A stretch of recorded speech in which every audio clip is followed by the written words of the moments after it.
Hi there, this is David J. Fielding, Zordon from the Mighty Morphin Power Rangers, and you're listening to the Three Geeks podcast.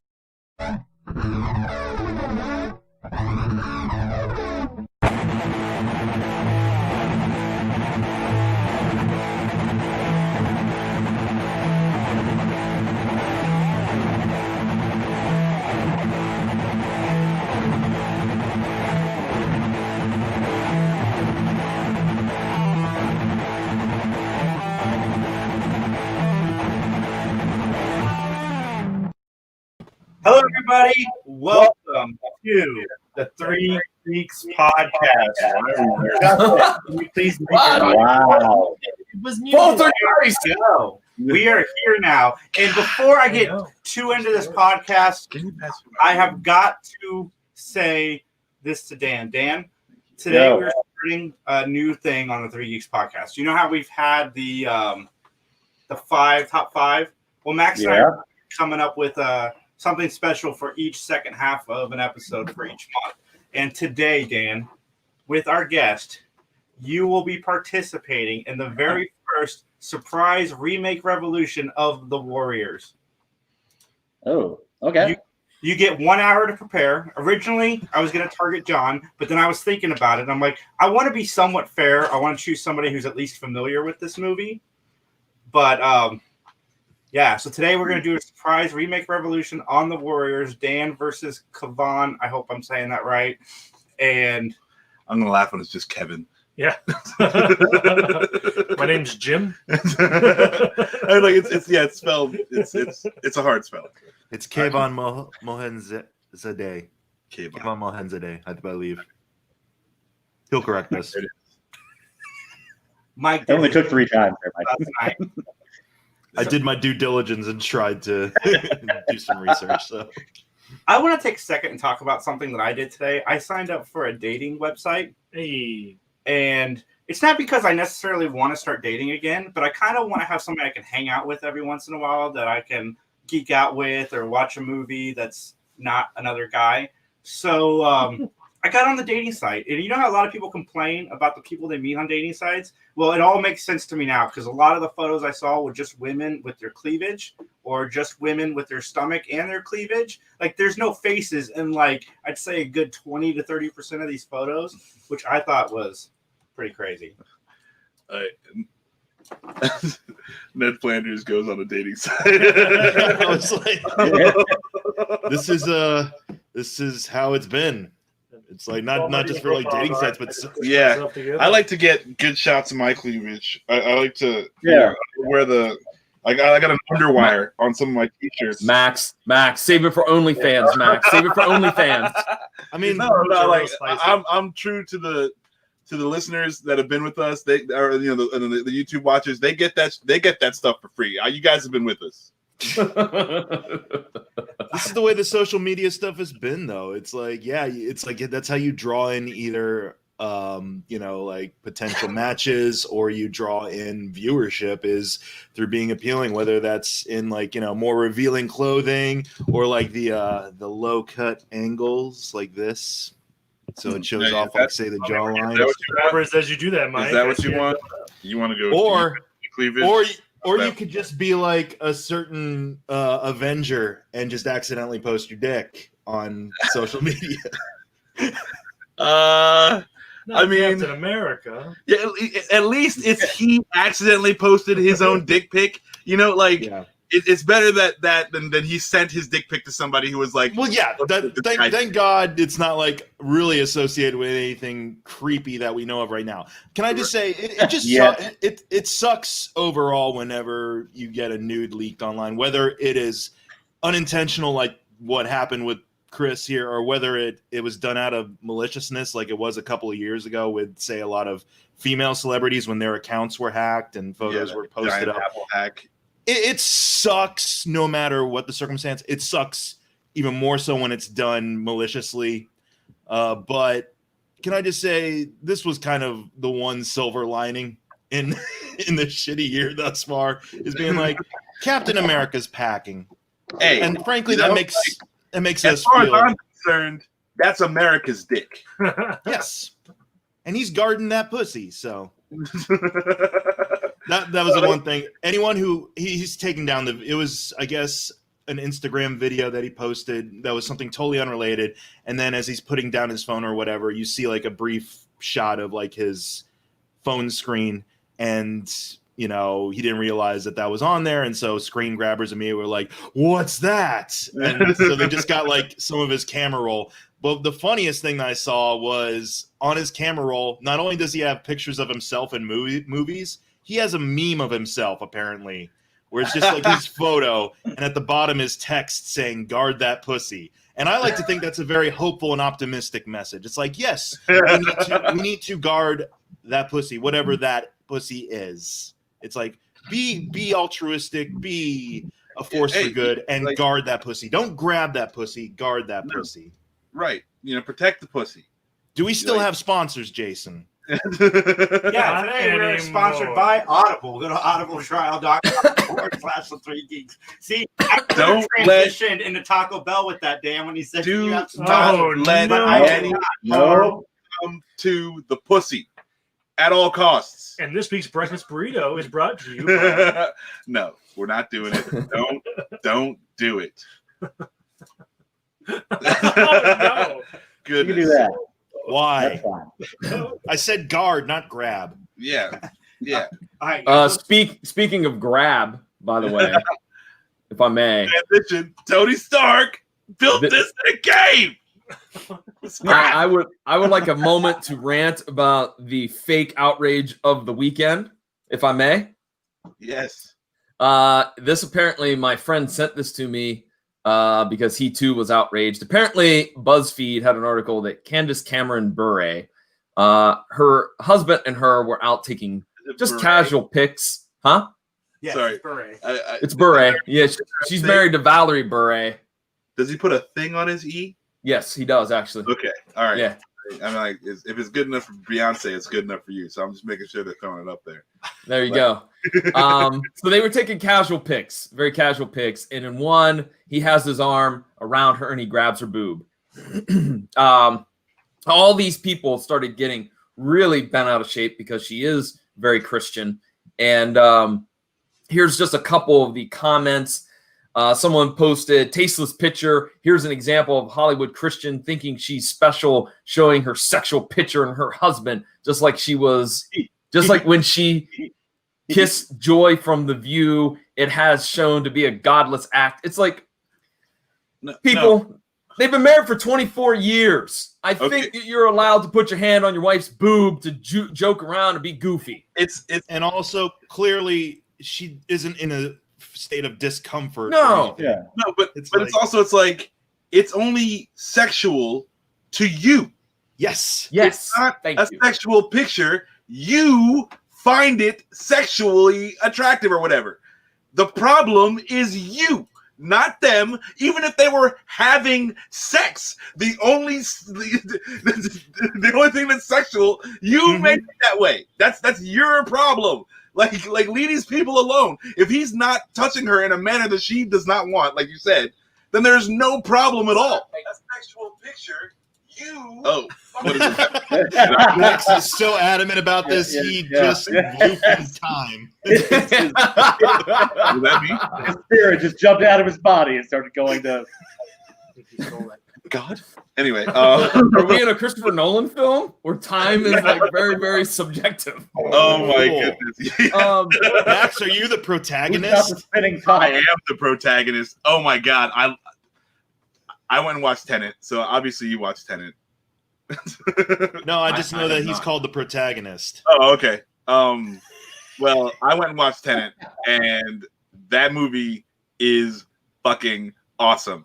It hooks you in the same way Inception did. So I guess after like the 7th or 8th viewing, you're going to be like, actually, this is kind of dumb.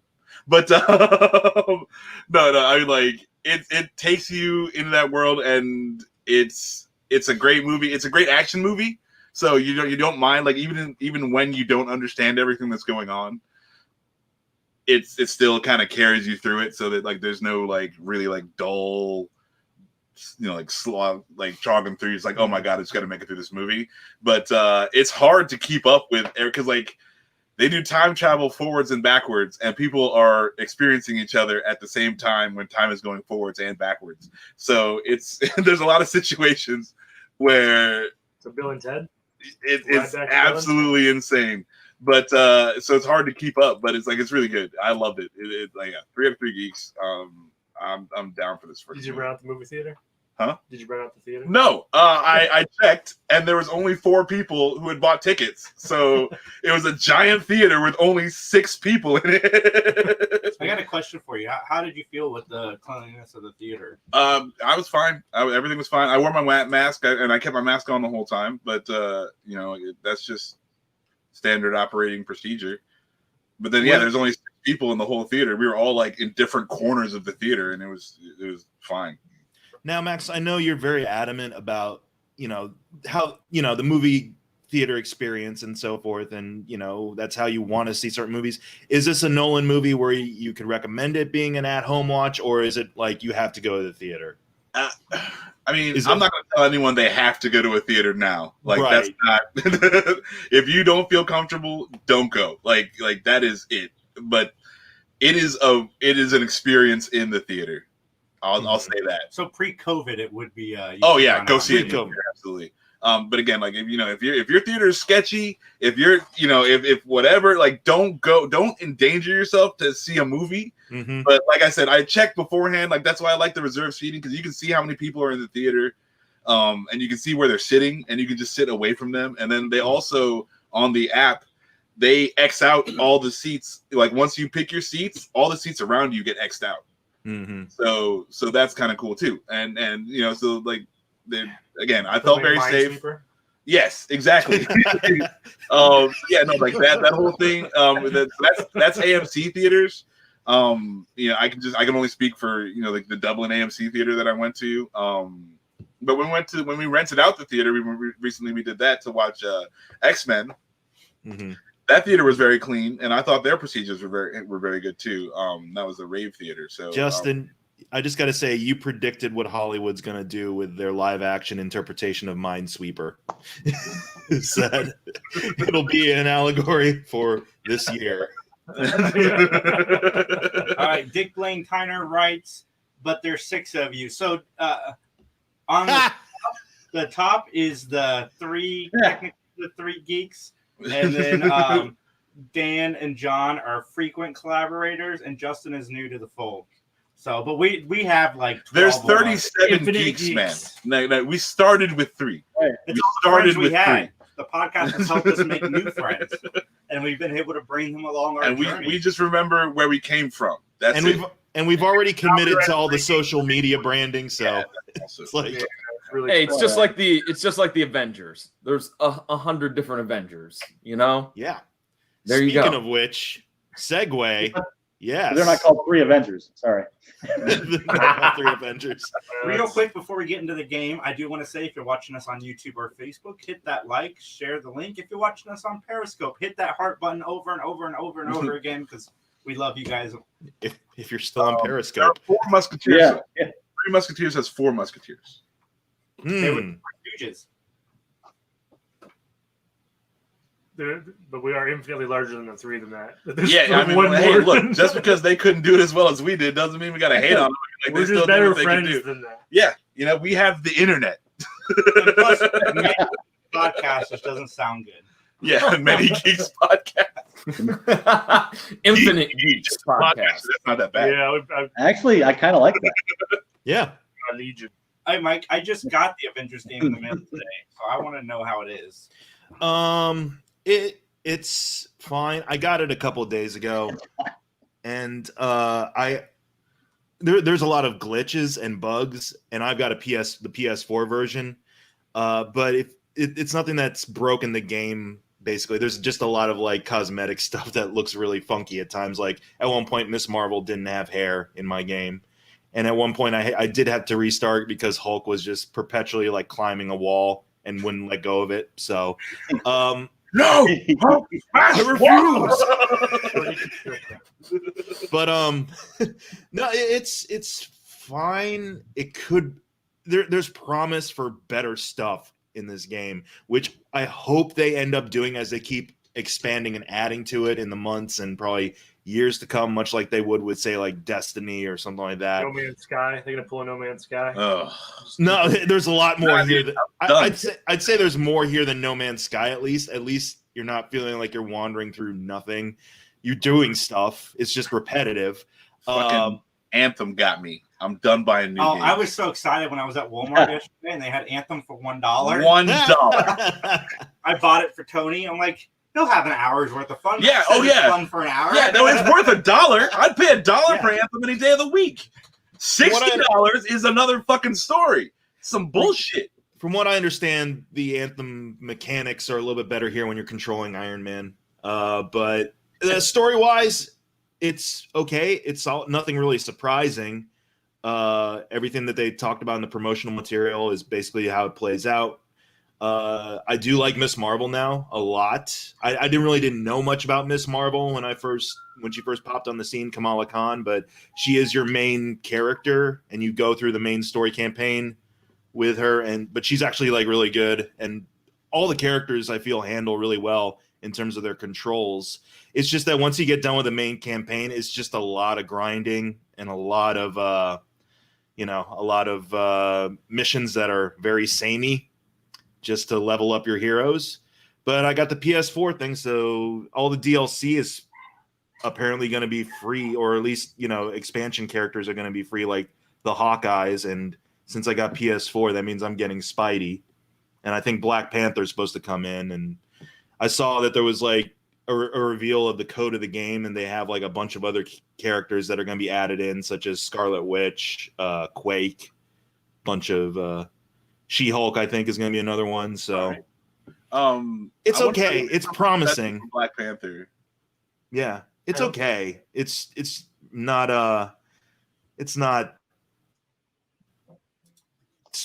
Spider-Man levels of good. Spider-Man 2018 levels of good, but it's fine. It's a class of its own for Marvel games, though. That was so good for me. Mm-hmm. Yeah, absolutely. Which I was curious why, if they were bringing in Spider-Man, like, is this going to be Insomniac Spider-Man, or is that Spider-Man like the Batman Arkham Asylum for Marvel? Is that like? I enjoyed it just as much. It did, yeah. I mean, I think it's up there. I really enjoyed it. I hate that it didn't come out on Xbox. Like I don't want to buy a PlayStation, especially not just for one game. And I hate using Ghost. There's a bunch of good Ghosts of Tsushima. I played that a month or so ago. Love it. I don't play a lot of games. Like PS4 has better games than Xbox. Well, that's true, but I'm just like uninterested in playing games except for the 3 games that I want to play. That's fair. Like and like that's just, I've never been that like a good game I'll get stuck on, but I won't. Like I just don't. I'm not interested in playing every game. Well, the house that you live in now has a PlayStation. Yeah, but I won't pick it up. I'm telling you, I won't even pick it up. Like I don't want on the Xbox because it's really hard to play games in a living room.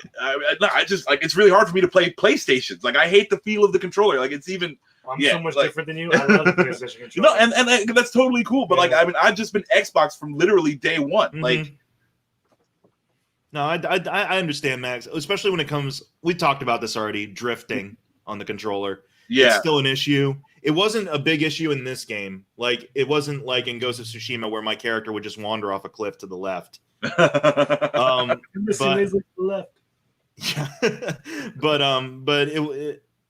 but the controls pretty fine on here, and I'm hoping that a lot of the stuff that's supposed to be added in for free is gonna, I don't know, liven it up a bit. I'm not wowed by a lot of the extra loot and gear that they've worked into it because I'm just like, I don't care about this. You just automatically level up your gear.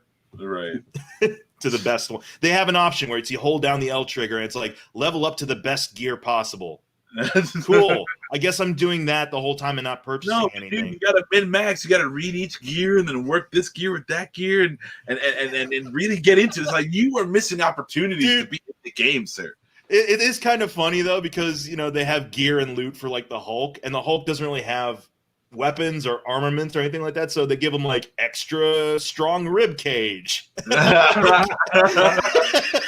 Finger boots. Just stretching to add that gear, like his spine is extra enhanced now. But the question is, what about Captain America? Oh, Captain America, he has this one move called Guard That Pussy. He doesn't always throw his shield, John. He doesn't need it. Dude has got full on Captain America. You can enhance a certain part of his gear to be extra impressive. Oh yeah, Coxman.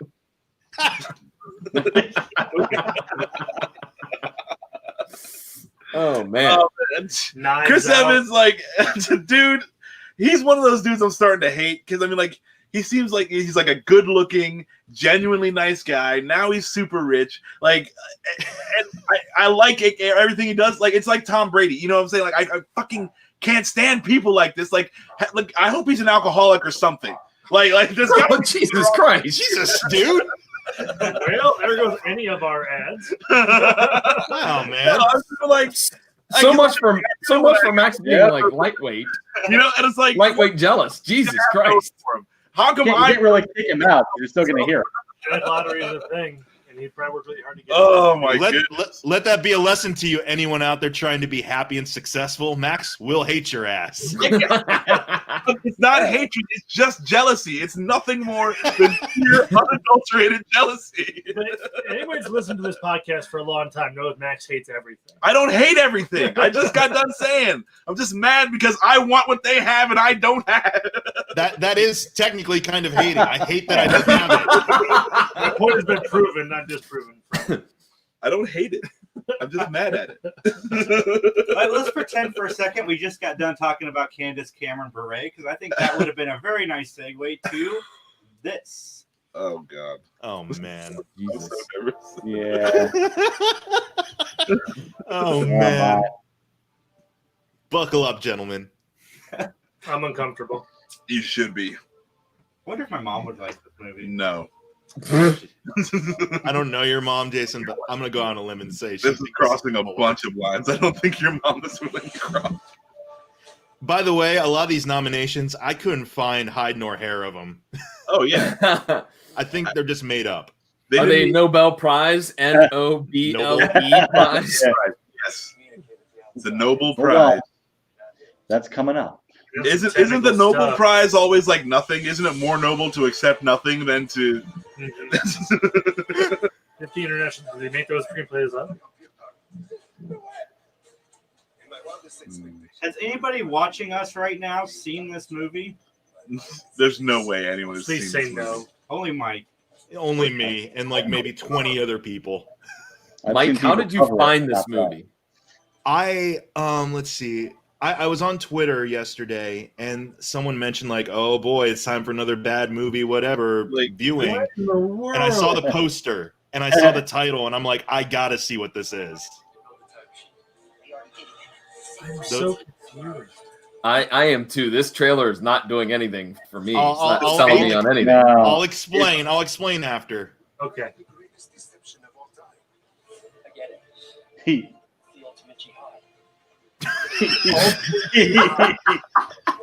This would only be better if dude was in it. This movie's loaded. Let's just say that.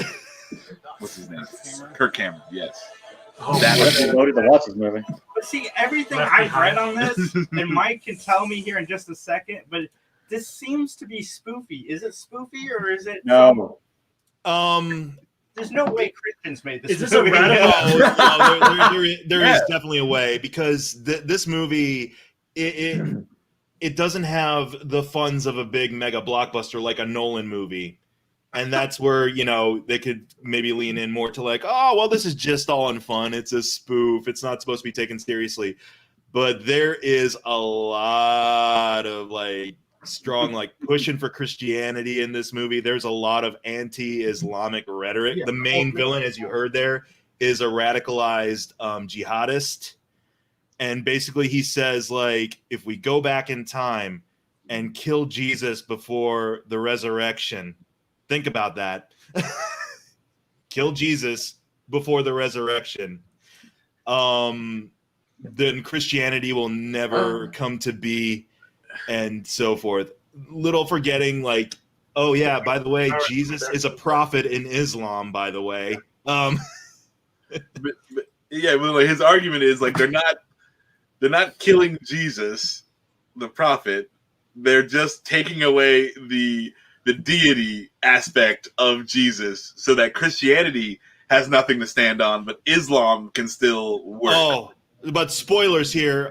Turns out Jesus isn't just a prophet or isn't just some dude. He's actually the Son of God because he resurrects in the movie. Right. Like that's a superpower. Everyone's read this comic book. Like it's like that's what he does. It's the oldest comic book. Hey, of all time. you come back from the dead. Hey, look, I'm back from the dead. Like that's what he does. And this is hilarious because it's like the main scientist guy that you saw there, like screaming and crying and stuff.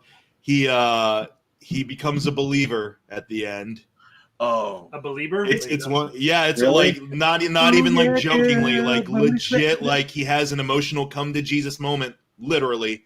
They have a Bradley Cooper looking motherfucker who's like haunted by the death of his wife, who's Heidi from The Hills, by the way. So he's all upset about that, the death of his wife and kids, and he's angry at God throughout the entire movie. So that's why he leads SEAL Team 6 back in time to double tap Jesus in the head. They don't show it, but it's implied that he double taps Jesus in the noggin. If you're struggling with your faith and you have a time machine and want to go back to see Jesus, wouldn't you just go back to see if he actually resurrected and be like, oh, then you're right? You know what I mean? That's my problem. Like, quit calling out the script, dude. They wait outside the cave and watch the resurrection happen. Like it full on like After Effects explosion. It's hilarious. Fucking like I have no words. I literally have no words for what I'm just hearing in my earbuds. Right. Because I mean, if God exists, then it doesn't matter what happened to your wife, right? Like she's in a better place now. Right. Be there. Like it's all true. Like everything is true, and you have actual 100% like evidence and knowledge of this, and like you still shoot Jesus in the head, dude. Like wouldn't that just condemn yourself? That you're like, you know what? Fuck it. Like I'm going to hell. I don't give a fuck. Like, here's the whole thing. Is like I was very much like what Jason was saying earlier about like I'm not sure if this is supposed to be serious or if this is a spoof or parody or something, but I was enjoying the ridiculousness of it up until the last act. Because I was like, okay, maybe they're going to do something weird. Like time travel is why there is a resurrection story. Maybe like, because they establish like there's like parallel space-time continuums. Every time you jump back in time, you create a new continuum. It's going by some kind of Back to the Future-ish logic a little bit, except apparently time needs time to catch up to itself and rewrite. Time is like a PC hard drive and needs to be reformatted. And it takes about the same speed. That's literally now. That's literally what the scientist guy says. If I may, Max, is it okay if I borrow some of your jealousy here for a moment? Because here's the thing. I've written a screenplay. I would love to make a proof of concept film, but I don't have any money. And these motherfuckers look like they had some money to make this piece of shit. And so I'm a little bit jealous that they got that money. And I don't. Well, dude, propaganda is pretty high on that. Yeah, that's the thing. It's a propaganda-y film. Yeah, how much would John, just ask yourself, would Kirk Cameron be in my movie? And if he wouldn't, then you're not getting that Christian money.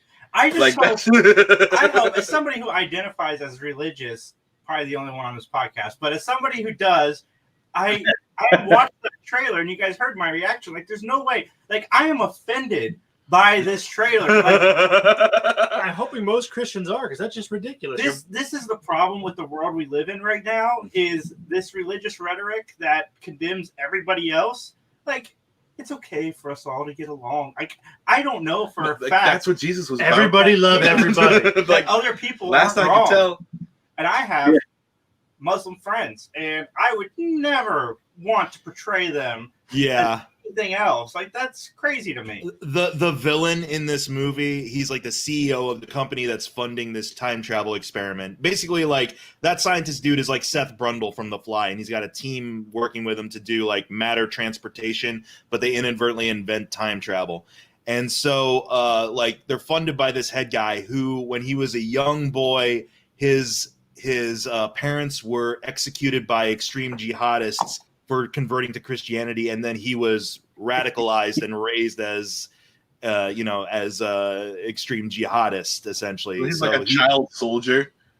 I guess like that's what they've been building to apparently, but he is so like one-dimensional and like he's on this like warpath. It's like we're going to take the scum of Christianity and wipe them from history or whatever. Like they're going in for like, yeah, the Christians are the persecuted ones for sure.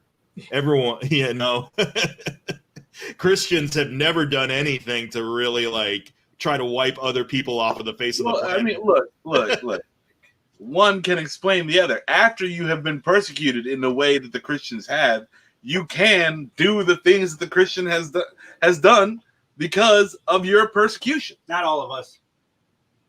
It's just that simple. It's like karmic credit. Would now be the appropriate time to mention that I am actually a certified reverend? Nice. Amen. I am ordained. I'm ordained at the Universal Life Church. I'm just throwing that out there. But I want to do that though. I want to do like. Are you the one I go to get the flick? Just from getting like internet certification, like I want to be a PI with I want to be a reverend. I want to be like a notary public. Where's your LinkedIn profile? I just want to fill up my entire freaking business card and hand it out to people like I'm an American psycho. Dude, Hey, John, after Max and Dan met you at Space, I did my due diligence and checked out your Facebook page, and I told the guys, I said, I think this guy's a reverend. Yeah. Well, because here's how, actually, true story. A friend of mine was getting married, and he and his wife, they have been together for 10 years. And they were like, look, we don't want to do a big wedding. We just want to do something short and to the point. And one day I was over at the house, and I said, hey, how's wedding planning coming? They're like, we're kind of stumped. We don't want to do a big deal. We're not very religious. And so he looked at me and goes, hey, man, would you want to get ordained? Because you do all the wrestling stuff and all that jazz. Would you want to do that and marry us? And I'm like, sure. And I looked into it. And for like $30, you too can become an ordained minister. So I've married 3 people. Fuzzy, who is on the show a lot, he's also an ordained minister. Yeah. It was surprisingly easy. Oh, Fuzzy was really good when he did my wedding because my uncle was like, what church does he practice for? Because that guy's great. The synagogue. But let's get to the synagogue down the street. That's the church that he. What happened to Dan? He was raptured. Oh, by the way, that's how the movie ends. There's a credits scene, not a post-credits scene. It's a scene that takes place during the credits, so it distracts you from seeing who's worked on the movie. And yeah, they jump forward 30 years, and apparently the raptures happen, and there's an antichrist. So Dan get offended and leave. He's like, I'm out. I'm done. He might be doing his research for the second hour. So. There he is. There he is. Yeah, I switched over to my phone, Dan. so my bad. Yeah, thought you were raptured for a second there. Yeah, we were very, very frightened for your safety, Dan. Well, one of the But things. why? I could just resurrect again, and you guys could come and see the cool laser light show. Now, are you more for like a Highlander sort of situation, like a lightning and stuff, or do you want like explosions, or like how would you want your resurrection to happen? You know what I'm saying? Like, I am insulted, Max. Of course I'd be Highlander. I mean, it would be like the cars would just all lightening up and start beeping and shit, and people would be like, oh my God. And then depending on which Highlander, like I'd be having sex in the corner somewhere. I don't know. Well, no, I mean, like, cartoon ghosts would come gather around Yeah, you. yes. And a really cool dragon monster would come and like suck into my body, and I'd be like, yeah, I can see and feel everything. But for some reason, I'm going to make a giant shield for the sun. I would like a WWE Raw like entrance for my resurrection, like a steel ramp, pyro going off, you know. And like a freaking Undertaker situation where it's like something's going on, and then all of a sudden like the lights go down, and then like the music hits. Yeah. It's like, oh, what? And then John resurrects. Boom! There I am. Yeah. It's in the middle of the ring. Yeah. You got to do the Goldberg sparkler thing, though. Oh snap! It'll be me and Max with our belts telling your candy ass to go back to bed. Oh, I would just like push kick John on the chest right back into the casket. Blam! I love how your reaction to him resurrecting is just to beat him back down to death. If this is a wrestling situation, that's really the only natural response. True. Very true. Yeah. Very I mean, true, it's you're gonna have a coffin match. It'll be fine. Yeah. Drop the cage. All right, so I'm going to take a few seconds to do something that we always forget to do, and that is self-promotion. John and I had the privilege to interview the director of Class Action Parks. His name's Seth Porteous, right? Correct. Yes. And if you haven't seen this documentary on HBO Max, you need to. It is a fantastic documentary. What are you trying to say? I thought we could take a second to show the trailer, John, and then you and I can review it. Okay. It's a good doc. Oh. This is so 80s. The story of Action Park is a true crime story. As you entered the park, you saw this thing. You're like, it's real. The engineering behind this. That dude is funny. Was just nuts. Open fire, make it faster. People control the action. Combine that with liquor and anything goes. There were no rules. For a lot of kids, that was heaven. And if you couldn't swim well, yikes. I think you can understand a place like Action Park if you don't understand the kind of mind. Oh yes, I have to watch this. Good. Ignore rules. And that is Seth right there. Yeah. He created his own insurance company and then insured himself. It did bring sometimes a criminal element. How many people died at Action Park? But it wasn't just one person. Electrocuted, decapitated, fractured vertebrae, impaled on the bowl, had a heart attack. Nobody should ever do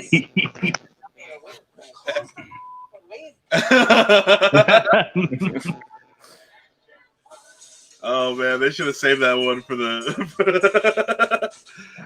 That's a really good line. They should have kept that out of the trailer. What's crazy? Nice. I just can't believe what they got away with, and they won most of the lawsuits that were against them. Like they had a loop-de-loop water slide. Yeah, that was awesome. It's a park designed to kill children, and I'm 100% for it. Like when that is Darwin Park. Like when I was doing my research, Johnny Knoxville's last movie, I think it was called Action Point, was based on this park. And I'm like, of course the Jackass guys liked Action Park. Oh yeah. This park is a testament to the 80s. Like it is what our childhood was. You know, the less supervision. Like I could go out for 8 hours, nobody knew where I was. I didn't have a cell phone. And then you just hope that your kids eventually came back home. You just assume that they would come back. Not me. That was not my life. You know, I'm gonna mention it because I think Mike said something. I first was introduced to Chris Gethard through a show called Dark Side of the Ring, which is a pro wrestling documentary. He hosted like the follow-up show, essentially like Talking Dead for that show. And I was not a fan of Chris Gethard because I was like, this guy's so bland. I watched this documentary and I'm like, oh shit, this dude's hilarious. So I figured out that uncensored, unfiltered Chris Gethard is what I want. I don't want like the Vice Network confined to being politically correct Chris Gethard because that guy sucks. I want unfiltered, uncensored Chris Gethard. Well, he's kind of the Jiminy Cricket of the whole documentary because like he embraces like, yeah, it was fucked up what these people got away with and like all these stupid ass kids getting their lives in danger. But then the documentary like really toys with your emotions because there's at one point where everyone's like, I forget the guy who founded the park, his main name, and everyone's like recalling like, oh, he was just this happy-go-lucky, carefree dude, didn't give a shit about anything else. And then you just deadpan to this one lady who's like, he's a huge raging asshole. And it's a funny timing line, but then later on in the documentary, you're like, here's why she said that, and it is horrible what happened to her family. Yeah. With regards to what they experienced. It's like, oh. And one other little tidbit I'd like to throw out there with the interview with Seth is he knows Wesley Willis, which is pretty freaking amazing if you know anything about Wesley Willis. of which no one knows. Okay, never mind.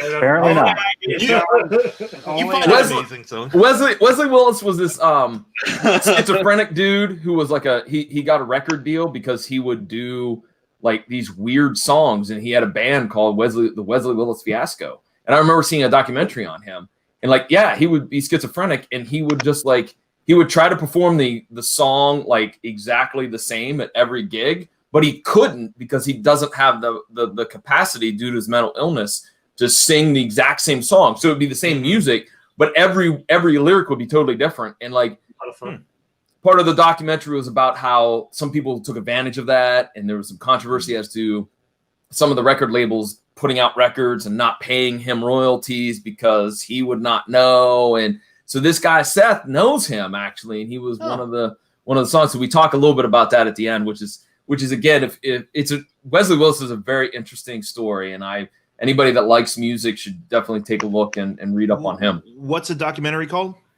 The documentary on him, I believe it was one of those MTV News specials. Okay. So I don't know if it actually had a title, if it was just MTV News Presents or MTV Docs. I think it was actually what it was. But it was very interesting.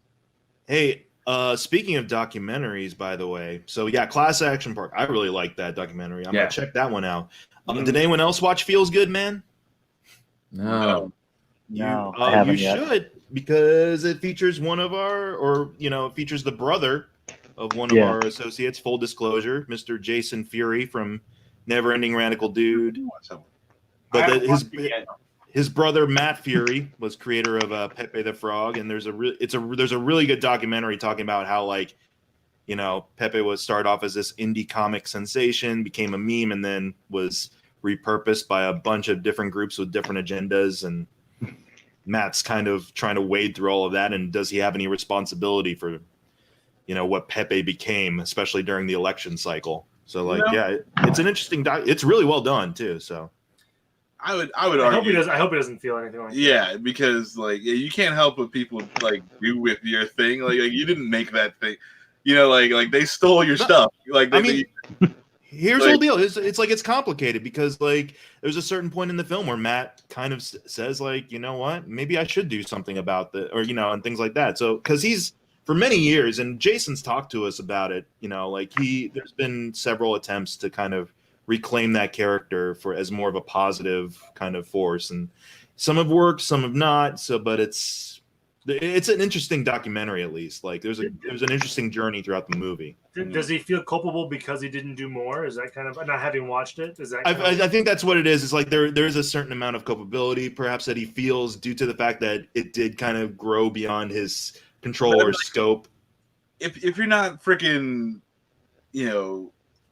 owner of Chase Bank, you can't litigate everybody who uses your freaking property. You know what I'm saying? It's if you have the money to stop people like that way, then that's really the only way to stop them, and that's the only way to do it. If you're just a guy writing an indie comic book, that's the thing. There's some things that take place in the timeline and that the documentary follows, because this documentary actually follows him for a couple of years during the whole Pepe fiascos, let's say.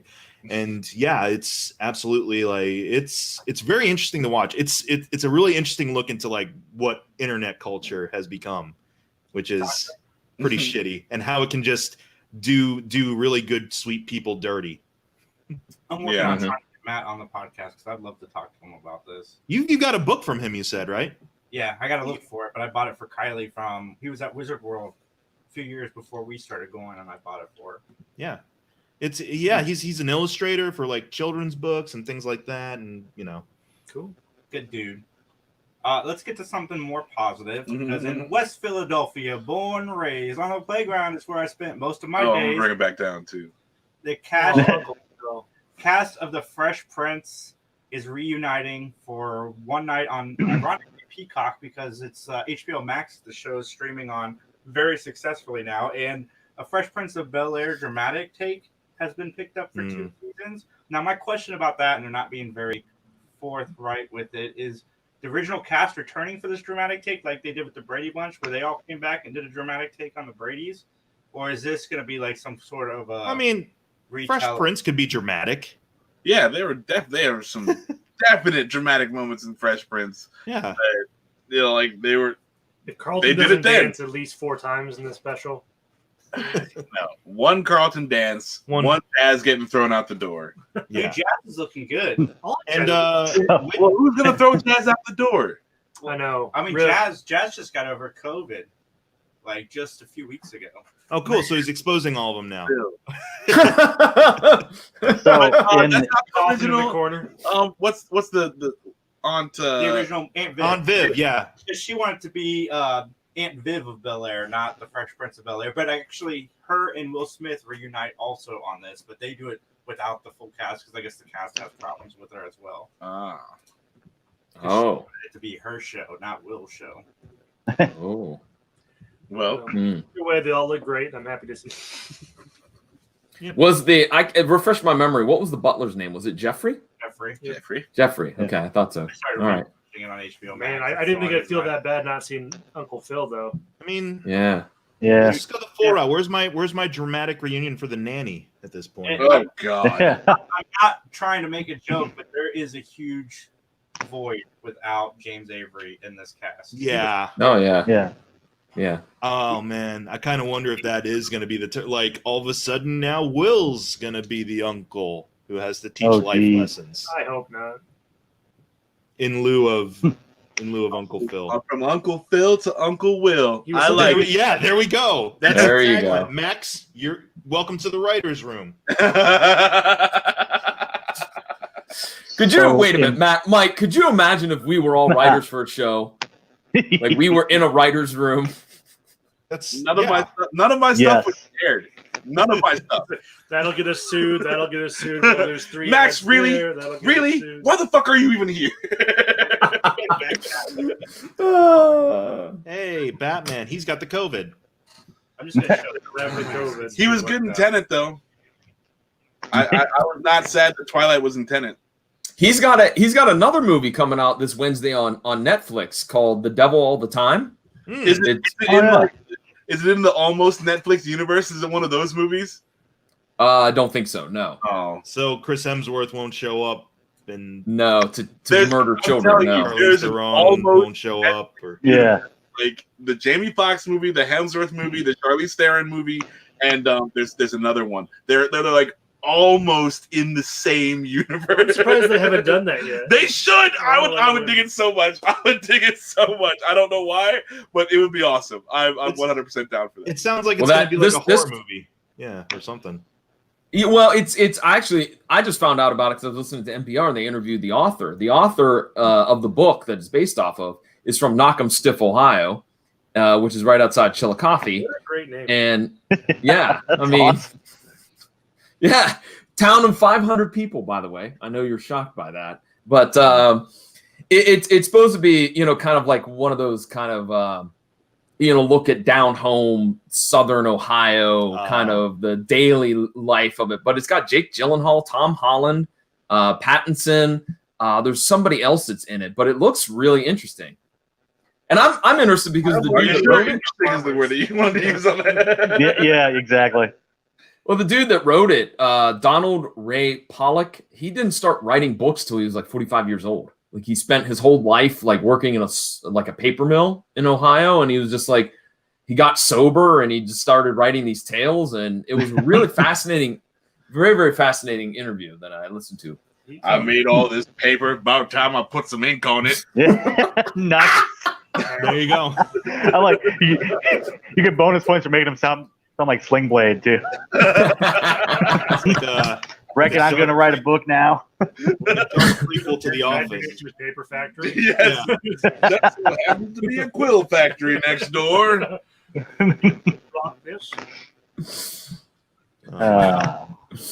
Oh man. Here we go. Fast and Furious is going to space, maybe? Trolling? Discuss. Too Fast, Too Universe. I wouldn't mind if they went to space.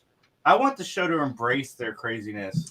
I want 250,000 miles at a time. As soon as The Rock held a helicopter in a car together with his body, I was like, all right, well, I want to see Fast and the Furious, the Lego edition.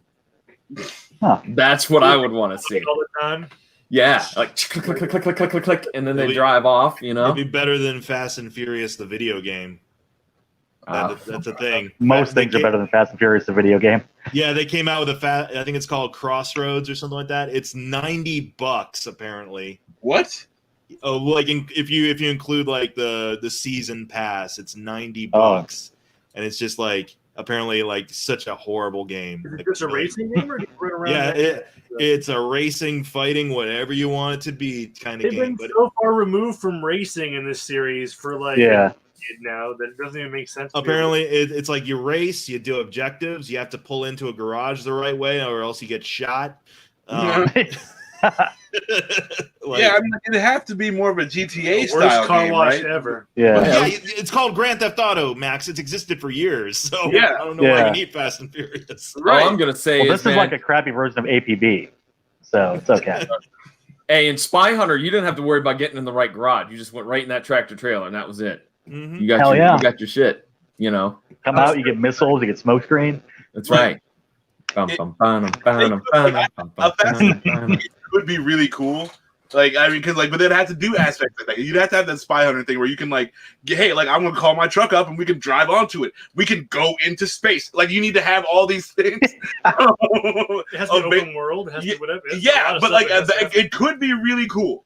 But also, I mean, it's Fast and Furious. So I mean, Yeah, it's like if they do go to space, like I fully expect a bunch of nerds to be like, "That's not how space works. Physics don't work like that." I'm like, "Yeah, we've been for the past 8 fucking movies." Yeah. Like, Well, they haven't been seeing these because they haven't been in space. So yeah. What other things could they face? Could we have a Godzilla Fast and the Furious mashup? I mean, yeah. Jesus, yeah. Vin Diesel fights Godzilla. Jesus. Absolutely. Yeah. Like, Yeah. The Rock will punch Godzilla out, and then Vin Diesel will drive a car through one of Ghidra's heads, and Yes. while Michelle Rodriguez is defusing the nuclear bombs. Like give me a break, dude. They just drive the cars into a Pacific Rim robot and just start fighting. Yes. Yes. There you go. All right, Yeah, everybody. Coming up at 1:00, we've got Remake Revolution, Dan versus Kaivan, and we will be right back. And while we are gone, enjoy this special presentation of the first 8 minutes of the first 3 Geeks podcast. Oh God. oh wow. The third inaugural Geek Newscast. My name is Max Andrews. I am your resident comic book expert. We use that term loosely. Listen to this asshole. I got Philip and Jason. Yeah, I'm going to be probably the resident gaming guy, so definitely. Sounds like Dakota. I'll bring up. He is nothing like Dakota. Sounds like it. Oh my goodness. Can they hear us right now? Yes. Jason, what else are you going to touch? Dan, you better have your Warriors cast and directed comedy. Warrior. You guys are supposed to go to the bathroom. Jay Taylor. I'm boy right now. I'm pretty much Jay. pretty well rounded geek. I Big guess. J, I mentioned little T. Joss Whedon, so This was like the 6th time we recorded this. Max and Philip are into Oh, this podcast? Yeah, it was my same kind of time, but the first time we like Yeah, didn't it's, record or something like that. it's gonna be fun. I like the idea of a newscast. Let's start with So the reason we're also sounding like decent is because we've done this 3 times. Let's talk about it. Nice. I'm fucking so excited for this movie. I love Sounds J.J. so Abrams. same. Listen to this asshole. What movie was that about? You still like The Force Awakens, though. Yeah, Maybe not whatever. the Fuck this guy. This guy doesn't know what he's talking about. What a douchebag. So that's the same thing every day. So terrible. And you know, it just looked like Obi-Wan Kenobi was about to start doing the weather. And here comes Anakin Skywalker, you know, the low pressure system. Never mind, this guy's hilarious. We got some dark side coming in from the Far East, and it's going to come right under the good force. Yep. Not screw it up. So bring your umbrellas. Yeah, because it's raining Sith. It's gonna get Sithy out Awesome. there.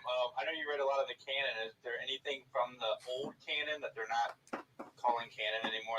The legend, I guess, that you would like them to use, and something maybe you wouldn't like them to This is use? the first 3 Geeks. I can't believe that you guys have been doing this long enough for like the Star Wars original thing. That's funny. If they could just erase Gungans from the entire continuity, that I think would be. We've messed up our own continuity. We've always said that Gotham is the first thing we talked about, but it wasn't. Did we always say that? Force Awakens. How does that make you feel? Just because Gotham was the most memorable because of how bad it was. Fucking Is terrible. probably the best villain since I'm Darth sure there's plenty Vader. in the vault. Yeah, that would be the only thing I really want to see. I mean, again, like, I got 100% faith in these We've been guys. doing I this think they're for a doing the right thing. So, whatever they do is going to be awesome. But, yeah, I'd love to see a great Admiral Thrawn. That would be Admiral. Man, Max is such a shill. They didn't know what they were going to do. She's like, originally I was a Kenobi. That would have been so much better. Yeah. Oh my god. They might be able to use it. Or she could have just been some random fucking asshole. Isn't that a Palpatine? Like, why does she have to be a somebody? You know, like, I'd rather a dirt farmer just come out of nowhere and be like, hey. I also can use the force. Yeah. Like, the force is, you works at random. I don't need some genetic lottery to be good. They look like they modernized them reasonably, but they didn't Sounds go so much like completely off the reservation.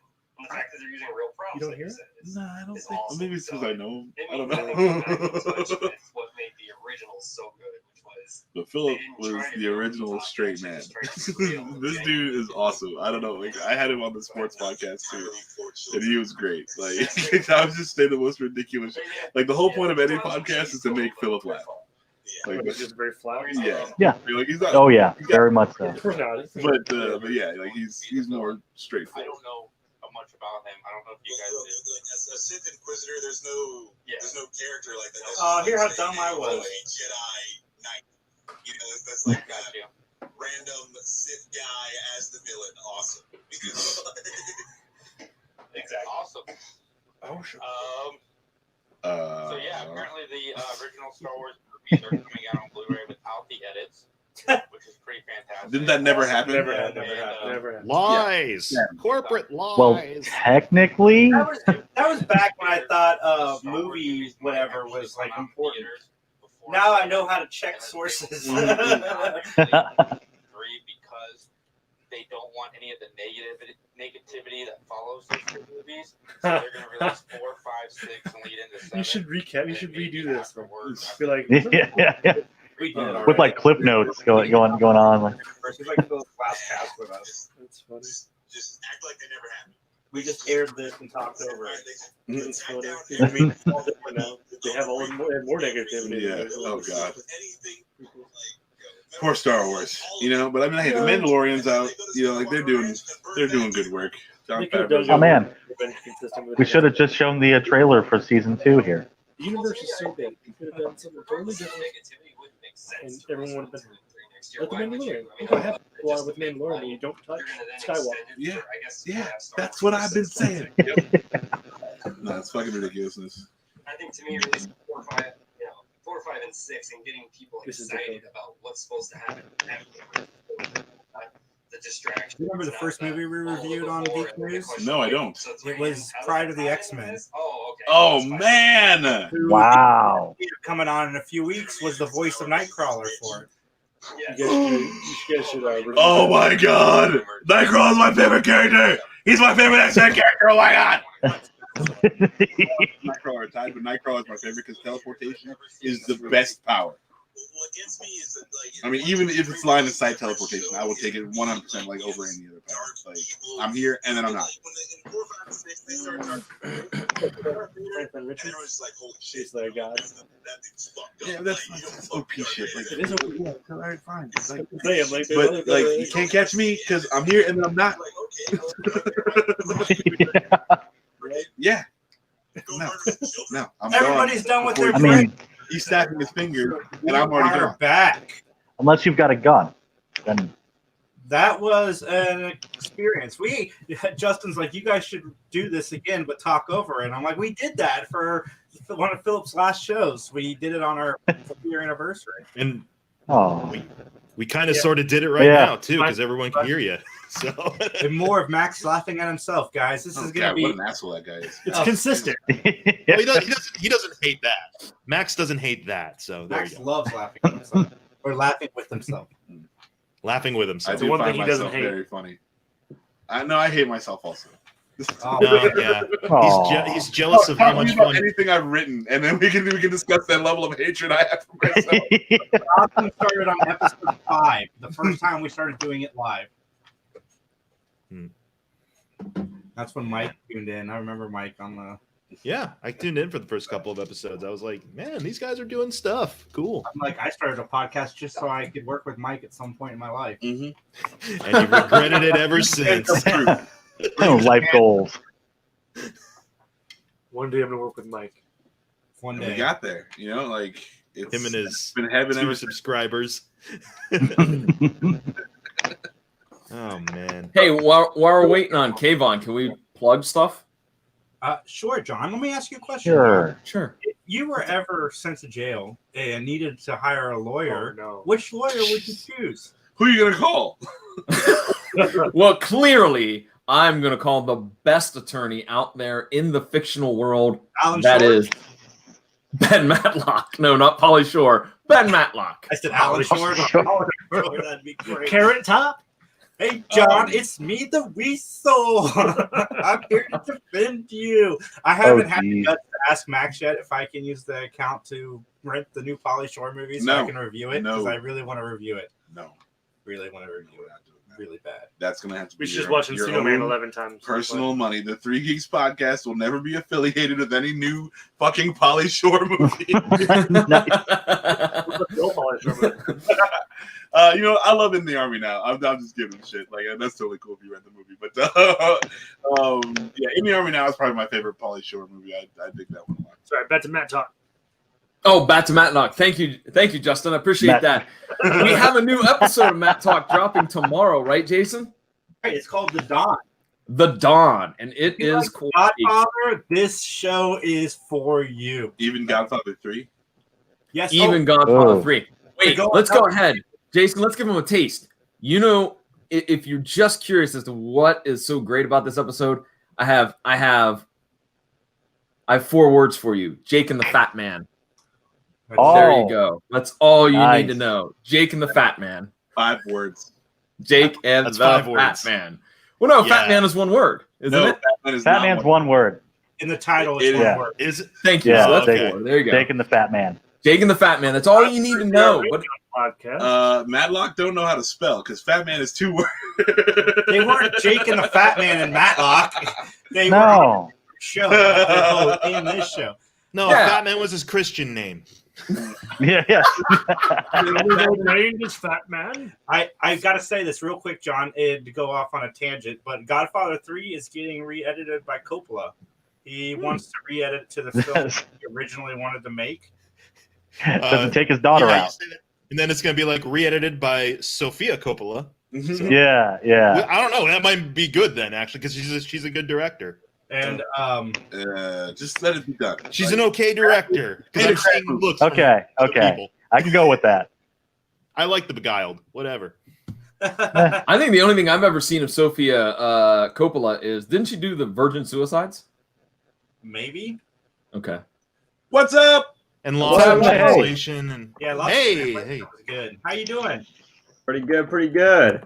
You ready to do this remake revolution with Dan, who's had 1 hour and 3 minutes to prepare? Oh, I got Why this. not? Also, it was Sofia Coppola for the Virgin Suicide. Yes. Okay, thank you. I thought so. Thank you. Thank you. Got you. All right. This dude in with the confirmation. I like it. Before we get to the remake revolution on the Warriors, tell us about yourself. All right. What's up, guys? My name is Kaivan Mohsenzadeh. Last name's a little long, but phonetically it's about right. So I'm an actor here based in San Diego. I do a lot of theater, some film, and do whatever other performance I can get behind. My most recent thing was I do ghost tours here in San Diego. So and a lot of spooky stuff that goes on. Pretty fun. But I'm sure it's pretty spooky right now, especially. But I mean, it's a little funny because I think we have a story about how San Diego got known for having a plague, and it took the population from back in the day, where it was like 40,000 for San Diego, down to 16,000. Wow. So it was because they had TB, and so it's like, wow, it's almost as if history repeats itself. And time wow. Yeah, just San Fran is not great with the respiratory diseases. No kidding. San Francisco is terrible right now. Wow. All right. Well, no, that's super cool. I'm really interested in you being a ghost tour guide. Like what is like? How did you get into that? Okay. All right. So I'm theatrical or whatever. Maybe the hair is an indicator of that. But I was in a performance once, and how it works is you're in a small town, like small theater town, even though San Diego's 2 million people in it. But it's small theater town. So when you talk to somebody, you end up making connections, and you talk to them, and then they're like, "Hey, I got a good job that you can do." And I was like, "Okay, sounds cool." And it's like, "Do you want to be a ghost tour guide?" This guy who I met in like a random class when I'm in community college was like, "Do you want to do like ghost tours for me?" And I said, "Bet." So he just showed me all this stuff. I thought it was gonna be like, okay, I just gotta go walk around the Whaley House or whatever in Old Town and be like, all right, be sure to buy like this memorabilia. But it was actually pretty extensive. How much terrible death has occurred in San Diego? Great. One place. Okay, there's one. I'll give you like a little sample. There's one spot where apparently over 100 people died in this house because during the plague they had to house all these people that were sick and dying. So you just had this one house where they said, whoever can house the most amount of people for the least amount of money, we'll let you do it. So people were doing bidding wars for like, oh, I can house 5 people for $2. $2 back in the day. But it's like, okay, one person said I can house 19 people in my home. Keep in mind, oldie times when all the houses, like the ceilings were low, everybody was shorter because they weren't having growth hormones, and like, all around just like very compact spaces. I could fit 19 people, they said, in my house for $1 a piece. And she did. It's this place right by the Horton Grand Hotel. So it's just this really out of the way place that has like black iron rod gates, but it's super freaking haunted. I didn't believe in ghosts until I started this job, and when I went in there, I believe in ghosts. Absolutely. I gotta go to San Fran and check this out. That's insane. Oh yeah. 100 people. So, Kaivan, if I could ask, how did you get started in acting? Like, were you always like a kid that always put on little performances and stuff like that, or how did you fall into it? No chance. I'm a Middle Eastern kid. What do you expect from me? Come on. I was going into the number one things that I was supposed to be going into: engineering, being a lawyer, a doctor. I had to go and become maybe a used car salesman, a rug salesman. Maybe I go and become a dentist, orthodontist. No, I decided, maybe instead of an engineer like my dad, I'll ruin the family line and have everything die with my name and become an actor. Awesome. I don't know. I just had this like weird feeling, like senior year of high school. I was like, I don't like this shit. This is like, I was good at it. I just hated it. It was soul sucking. I was going to become an accountant. Oh yeah. Yeah. Oh my god, that's real torture. And so my emotional balance sheet is pretty low. Oh, now it kind of comes in handy now because I kind of know some things when it comes to like doing taxes. But seriously, I said, no, I need to do something else. So then my mother just suddenly got these random tickets by fate. She said, hey, do you want to go see Phantom of the Opera? And I said, Phantom of the Opera? What the hell is that? Okay, it's a musical. Who cares? And I go in and I see it. I went to the theater and I was like, oh, I can do that. Oh, I can sing and dance. I've never done it, but I can do that. What the fuck? Come on. I can totally do that. And then ever since then, I just started working around town for no money, like for a good period of time, doing it for like free, just driving up and down, like from Coronado, San Diego to Escondido, just constantly doing shows back to back to back. And I just was like, these are free classes. I get free singing lessons, free dancing lessons, free acting lessons. And that's just what I did until eventually I got to this point where I'm in my last year of university, majoring in theater and comms. And so now I'm like, okay, once I get out of here, I want to go try and do some more professional stuff. So I'm in that weird in-between limbo point where I'm just getting out of education and just going into more professional stuff. Cool. Do you have a dream job, a dream gig you would like to have? Shoot, dream gig? Honest to God, I've been considering it, but I always wanted to be a pro wrestling announcer. Okay. Serious, Nice. dead serious. Since I was a kid. John, this is a rare special opportunity. This is a man with first-hand knowledge of what this is amazing. This is amazing. I'm wild right now. The stars have all aligned. Yeah. You know what, Kaivan? I'm serious. If you want to check it out, definitely my advice would be there's plenty of independent places because that's what I do as a side hustle and kind of a hobby as well. I've done it for years. I was a ring announcer for lots of promotions here in Ohio, and then more recently I switched over to being behind the desk and doing commentary. Yeah. It's great, man, but just find any place that'll let you do it and just do it. Just practice and do it.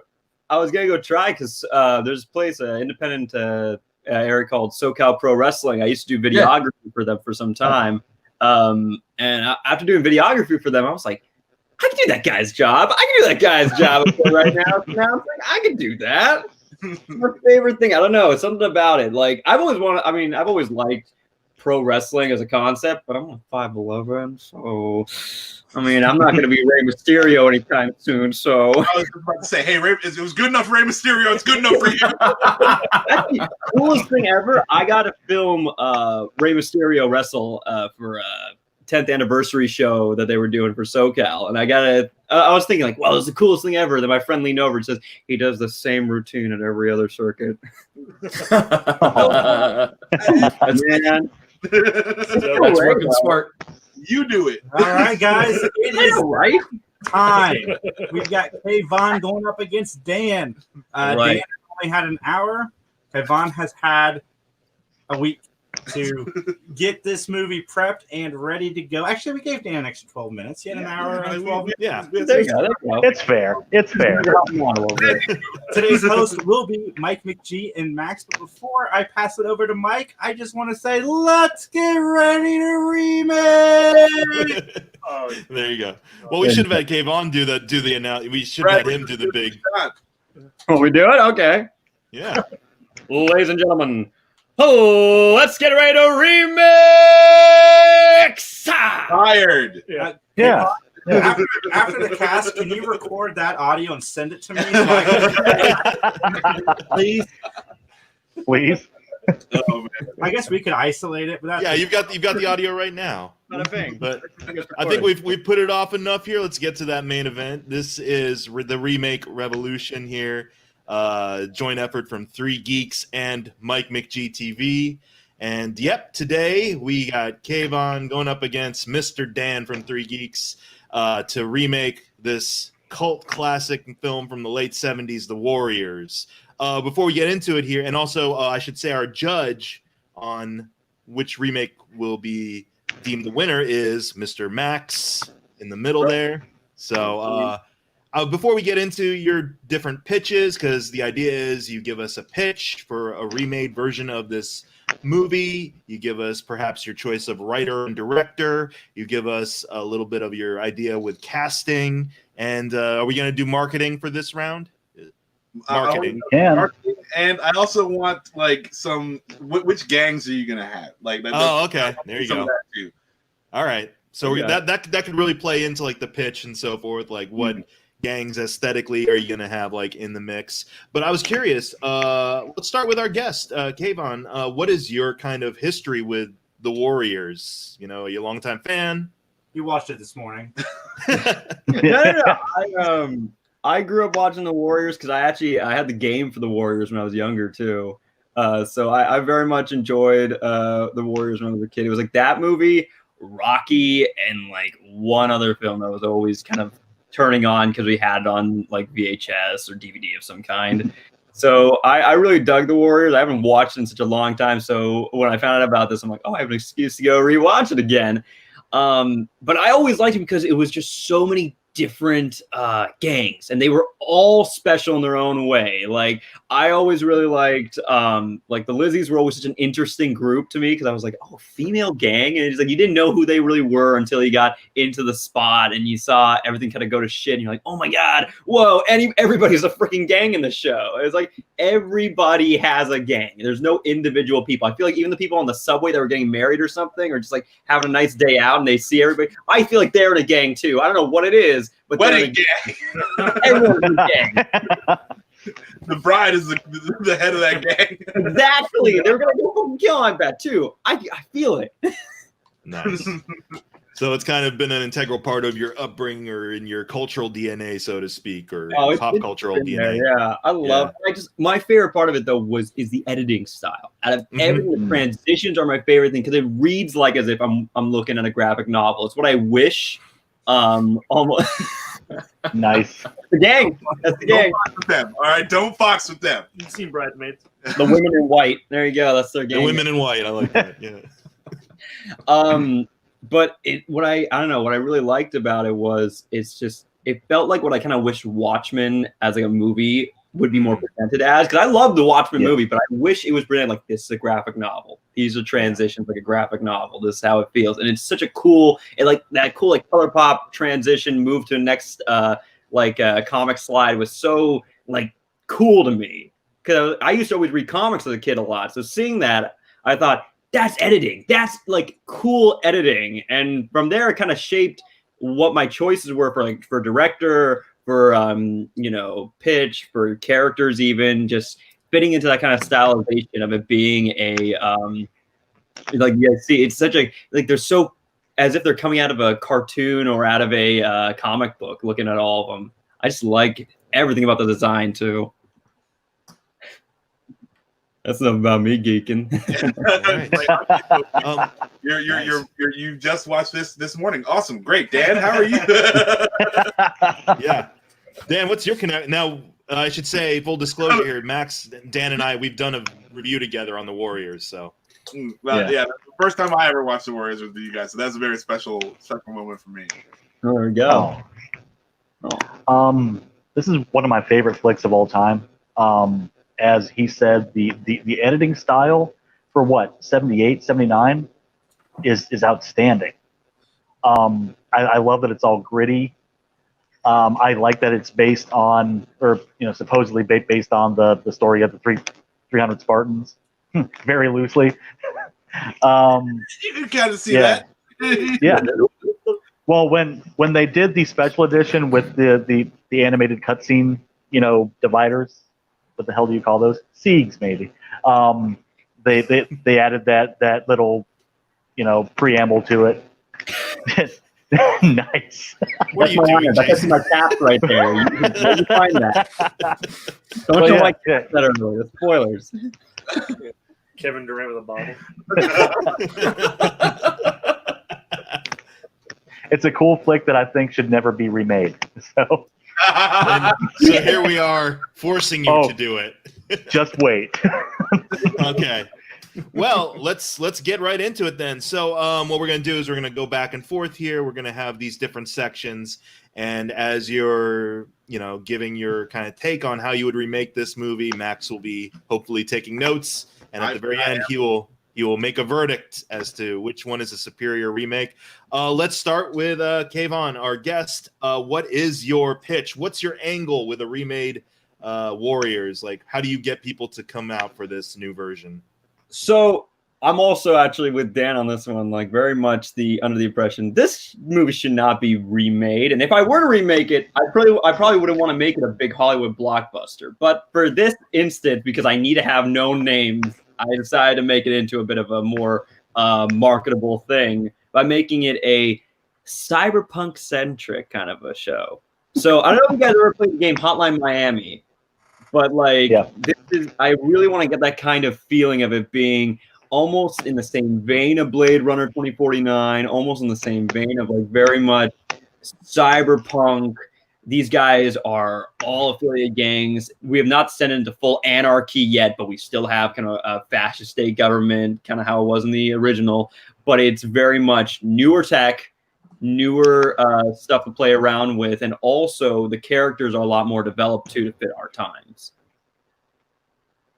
All right, cool. So yeah, kind of in a way shifting it a little bit more so to kind of reflect, like you said, near apocalyptic, but not quite just yet. Really cool. On the verge, like we're so close to it collapsing, which is what I loved about the first one too. Right. So basically, you're saying it takes place now in 2020. No, I'm kidding. Give it a couple of years. No, I mean, that would be too on the nose. It's 2022 after. Oh, Yeah. After the last remake Revolution, it is really nice to hear somebody actually use a pitch and not a whole script. Oh, Yeah. Here's my idea. Damn it. we remade Showgirls the last time, and these guys turned into film producers. Right, Like, they went all out. They had the whole thing scripted too. It was like, it was.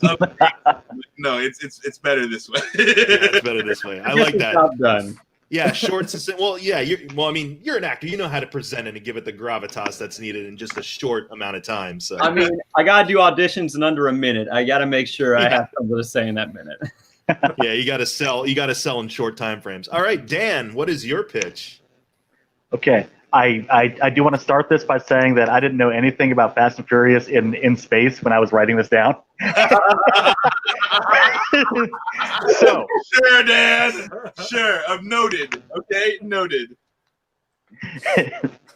it comes to me that since this is a retelling of the 300 Spartans, where haven't we seen this? In space. So I bring you Warriors 3030. It's going to be the movies that like the Ice Pirates wanted to be, because now we can make it. So basically, it's going to keep the same plot as the Warriors, except in space with a rockin' heavy metal soundtrack. It's going to be a Dune knockoff. No, Dune is on one planet mostly. Dune is actually on 2 planets. Well, actually, Dune is on like maybe 5 because you've got Gidi Prime and you've got Ericus and you've got That's another Caladan. Keep going, Max. Yeah, you're gonna really love the cast, but it's gonna be a hard R. Okay. Well, I mean, yeah, the original was too. So I mean, I have a feeling like, yeah, it's gonna be gritty in a sense. Huh. Interesting. So Cowboy Bebop is what you're doing, Dan. Kind of, except gritty and nasty. But we'll get to that in a bit. Mike, may I ask a quick question? Sure, John. Oh, okay. Dan, will your Warriors 3030 taking place in space will have any nice. Will it have a tie-in to DC Comics and Lobo? No. Okay. Oh, darn. Yeah, you can't work Lobo into anything. It's the problem. He's too strong.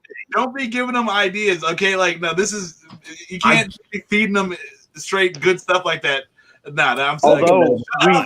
Hey, no, but like if DC did a comic book thing where Lobo, like, or you could integrate some DC character into Dan's whatever thing in space, it's still a good marketing pitch that you now have given them the idea for, John. You need to shut your mouth, sir. I'm sorry, Max. So wait until the judging. Mike said that I was allowed to ask a question. Blame Mike. The judging portion. There, what you got?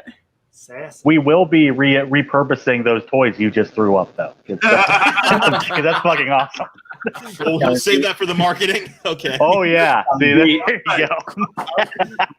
All right. Well, let me stick with Dan then for this next one here. Yep. Writer and director. Who's gonna pen this new vision of Warriors 3030? Who's gonna direct it?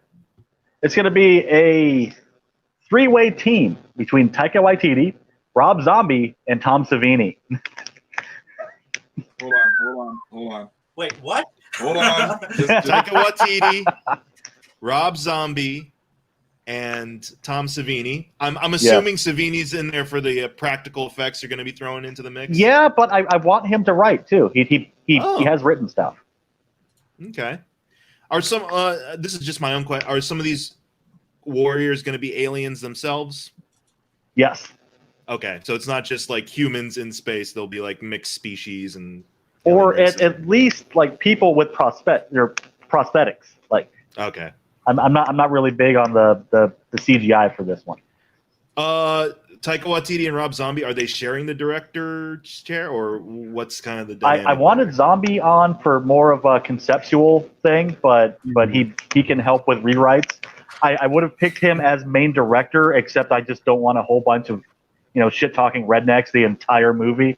So, yes. So that's why I brought in Taika Waititi for his work. These assholes, yeah. yeah. Like I really loved Thor Ragnarok, and that's the kind of feel I'm going for. Okay. Oh yeah, I can feel a little bit of that 80s aesthetic there in Ragnarok, absolutely, or 70s very aesthetic. much so. Yeah. All right. Kaivan, how about for you? Who is your team behind the camera, writing, directing, and so forth?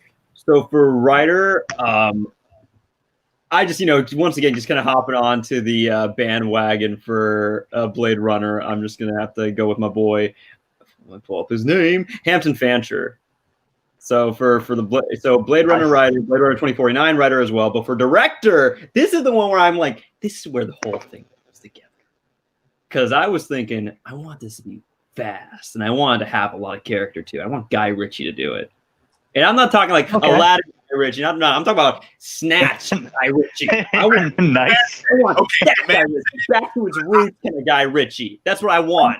100% judgment on which Guy Ritchie movie you picked there, and you picked the right one. I was just okay. I was worried for half a second you were gonna say The Man from U.N.C.L.E. or some stupid. No. I need that character because I need that scum from him. I know he can deliver like scummy characers. Now, see, look what happened to him. Look what happened to my boy. Look how they messed up my boy. He's supposed to be a bloke. Shoot him up. That ain't right. That's what happens when you marry Madonna, dude. That's legend. But so Kardashian. I feel like the two of them can really. I feel like together would be an interesting kind of combination to see what they could do for making this. Like, I want it to be, if we're gonna do a remake, I need it to be not only a reinvention of the entire thing, but a love letter to it as well. And I feel like the two of them would know how to get that across. Because after seeing 2049 Blade Runner, I was like, that was good. Why did I like it so much? And I was like, because I felt like I was almost watching a real continuation, like a genuine continuation of the story, the plot. And I want to see that kind of a thing where it's like almost like history once again is repeating itself. See, I pulled that back from when I previously mentioned it. Look at that. It's called a callback. Anyway, that's what I wanted to do for this one. Just have it be kind of like we had those previous events, but also we see how much nothing has really changed over time. And really have that kind of feeling of just a kind of like a good phrase for it. I feel like what the log line would be for the whole movie would be from out of Fallout, the more things change, the more they stay the same. So you want to do more of a sequel to? I wanted to be a remake, but it's almost as if you can imagine this taking place in the same universe. Okay. Spiritual continuation. Yeah. So it's not an exact continuation, but almost like spiritual successor. That's a better word for it. Yes. Okay. All right. So we got Guy Ritchie and Hampton Fancher on your end for writing and directing. I'm going to stick with you, Kaivan, here. That leads us into the cast. Like, who do you see kind of headlining this movie and what roles? Okay. So hear me out now. This is something that I wanted to be a big fucking thing and have it be the funniest thing that happened. So I want Dwayne "The Rock" Johnson plastered all over the walls as like the guy in the show. I want him on the front cover of the movie. But the thing is, he's gonna be playing Cyrus. So he fucking dies like, immediately. And he drops the best promo. The best promo you've ever heard. Blue Sea. Like he gets that mic and like original Cyrus, I'm not gonna lie, that was one of the best monologues I ever heard from like a movie before. That got me amped. I and then just gets shot. But The Rock just coming in, hot mic, is just staring at, physically imposing, this giant dude. You're like, this guy's invincible. Only to get shot, like it makes it be like, this is Cyrus. This is literally, and it paints the picture because he's the most buff out of all the other buff guys we're talking about from this point. But he's the most buff, so that's your frame of reference. Yeah.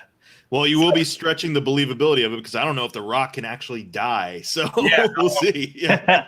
He's getting more than one bullet, I'll tell you that much. From mere small arms fire, I don't know that The Rock would succumb to that. But he would just look pissed off like that. It can happen. So, like, and maybe it's a kryptonite bullet or something. We can establish that later. It's just gonna pay off then. Yeah. By the way, wish him a speedy recovery. Apparently, he and the family have the COVIDs too, so they're self-quarantining and all that stuff. But I don't know. Yeah, like the dude will just push up away the COVID, I think. So. But like, I felt in terms of cast for him to be just plastered everywhere as for marketing, and then just see him die. Big major, like, oh, okay, we're in for something I wasn't expecting then, because I thought it was just gonna be a Dwayne The Rock Johnson flick. Now we got something entirely different. But I want to be like almost like, oh, is he the villain? What's going on? Like, I want to be almost vague. It's like, we've seen the Warriors, right? What's going on here? So we got that one, and then for Luther, though, that was the next character I want to get. The guy who shoots The Rock. I needed somebody like scary, like, genuinely like. Kind of gives me the chills, but like not too old like Anthony Hopkins. So I was like, okay, do I go really young, like, and try and act like these guys are all teenagers a little bit, or do I kind of bump it up a little bit in terms of age and make it into something that's a bit more of like a wide-ranging age gap between all of them? So I kind of want Luther to be played by James McAvoy. And I want him to grow his hair back out, but like I need the hair back, of course. But I just something about just seeing him in a bunch of different stuff, especially like Split recently. When I rewatched that one again, I was like, damn, he's scary. He's got them eyes, you know. He's got the eyes for it. That's why I think seeing him with like some bottles in his fingers, like tink tink tink, Warriors. That'd be scared of me. Like I can imagine that all being set up. So definitely, I think for Luther, I think I'm just going to go down the list and make everything a little bit faster for the rest of the cast. But I'm just going to do the main Warriors, I guess, and some other random characters I threw in there. So Cleon, Daniel Kaluuya, I really enjoy his work. He was in Get Out, of course, and Sicario as well. Really, like, so he can be a badass. Like, I know that. But I feel like he's got like that kind of essence to be Cleon, very much like leader, able to kind of compose himself, doesn't let himself like fly off the handle or go crazy or anything, but it's like really keeps to himself and in terms of what he does. For Masai, for guy who replaces Cyrus, John David Washington. Really, I love him, and I feel like he can really be like a cold motherfucker. You just let him just chill like that. It's either him or Michael B. Jordan, but I always feel like Michael B. Jordan is a little bit like, nah, he's not that bad. He's not that bad. Like, I see him play like Apollo Creed's son, but he's not that like hardcore. Who do you have? Washington though, Denzel's son. I believe it. Who do you have him, John David Washington playing? That was Masai, right? How do you pronounce his name? The guy who replaces Cyrus. Yeah, as the leader. Yeah. And then for the orphan leader, just because he just looks like Adam Driver. There's like that that one of the first bosses, like the leader of the orphans, and I was like, he looks like Adam Driver. I'll just throw him in there. Why not? I think he'll have fun with it. He likes playing characters like that too. Like, I've seen him do it. And so Vermin.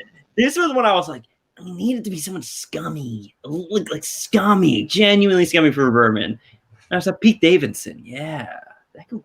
Pete Davidson, because he's been put in some stuff now, and he's been getting his acting chops. I'm like, this is a film that he fits in though. Like, people won't be like, oh, it's Pete Davidson in this film. It's like, oh no, wait, yeah, we can get some range out of this guy from this role now, because now he's kind of playing that scum role that people normally like see him as. Sometimes I saw him in this Hulu film though, Hulu series that he's in right now, and I forget the name of it, but I was like, yeah, he can't play a scumbag. Okay, cool, yeah, Pete there.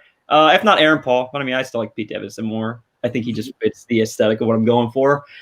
Gabriel Basso as Ajax. He's a guy in Super 8. And he's got good charisma. He's a young guy. He looks like very, he's well. Yeah, but he's always been like very charismatic and like good, kind of very good guy, So I feel like putting him as Ajax would be interesting. And I really just want to hear him say the line, "I'm going to shove that bat up your ass and turn you into a popsicle." I feel like he'd deliver that pretty well. Rembrandt, Ashton Sanders from Moonlight. He's going to be probably a little bit older by this time, so I feel like he'd fit in really well into this cast, very much younger of all of them. And he's got such great acting chops. I feel like he can even expand the role itself. A lot of these roles, I'm hoping that they would be more expanded in terms of their characters as well. Because sometimes I would get confused about, like, wait a second. Like, even rewatching, I'm like, hold up. So you're asking for like a 3-hour movie, though? I'm asking for a little bit more than an hour, like 12, than what was originally. Come on, man. I'm just asking for like. To establish The Rock as a genuine badass of all the badasses, and then also establish the entire gang as developed characters is gonna be a 3-hour movie. Give The Rock, here, I'll even counter that. You give The Rock 5 minutes, he'll use that 5 minutes however he needs to, though. Come on, the thing is, Guy Ritchie is gonna make it run. He'll make this show run. It's not gonna be like he'll give you a character without having to take 15 hours with it. He knows how to do that. I mean, come on. How many characters does Snatch have? Not the same in terms of leads. I'm just trying to establish what you're trying to do here. I'm not. I don't think I'm hating on you. I gotta defend, guys. I gotta defend the piece. Defend the dissertation. Was there any other cast members? Yes. So Swan. Okay. So I had 2 choices, but one's a little more controversial, and I feel like it would be the money, like the ticket seller. I thought Harry Styles as a Swan might be really interesting take to throw in there, just because already seen him in Dunkirk. I'm like, okay, he can act, okay. But then I found out he's gonna be working on Don't Worry, Darling, with like a bunch of other people, and Olivia Wilde directing it too. And I'm like, okay, if he shows himself out to be really good in this piece. Imagine then we bring him into this one and then give him a complete range from 2 different sides of it as an actor. And I feel like Guy could get that out of him. I can get it out of anybody, I feel like, for acting wise. But if not, Sebastian Stan was a second choice. But I don't really feel like I like Sebastian Stan, but I feel like it would be so interesting to say, we got Harry Styles and The Rock in a show. That sells tickets automatically. Then people go see it. Oh, it's the Warriors. Okay. Oh, utter ridiculousness. Anyone else? Yep. You would never expect it. Yep. But look at it. You can see Swan though, just ever so slightly. He's got I feel like he's got the demeanor too of Swan naturally, very much just like he's a little bit more, keeps to himself, quiet, is a lot more calm than everybody else, but he's still like a leader. He feels like the leading man of the show. Mercy, I felt like Zendaya would be the easy choice. So I thought Naomi Scott already worked with Guy Ritchie before. I feel like both of them didn't feel as fulfilled in Aladdin. So I feel like going back at it again and giving her Mercy might be something to re-examine the role, retexture it. I feel like nowadays, like seeing how the character would look in today's climate and how we can change that essence of that character without altering it completely. That was just one of those ideas. And, she's not a right actor.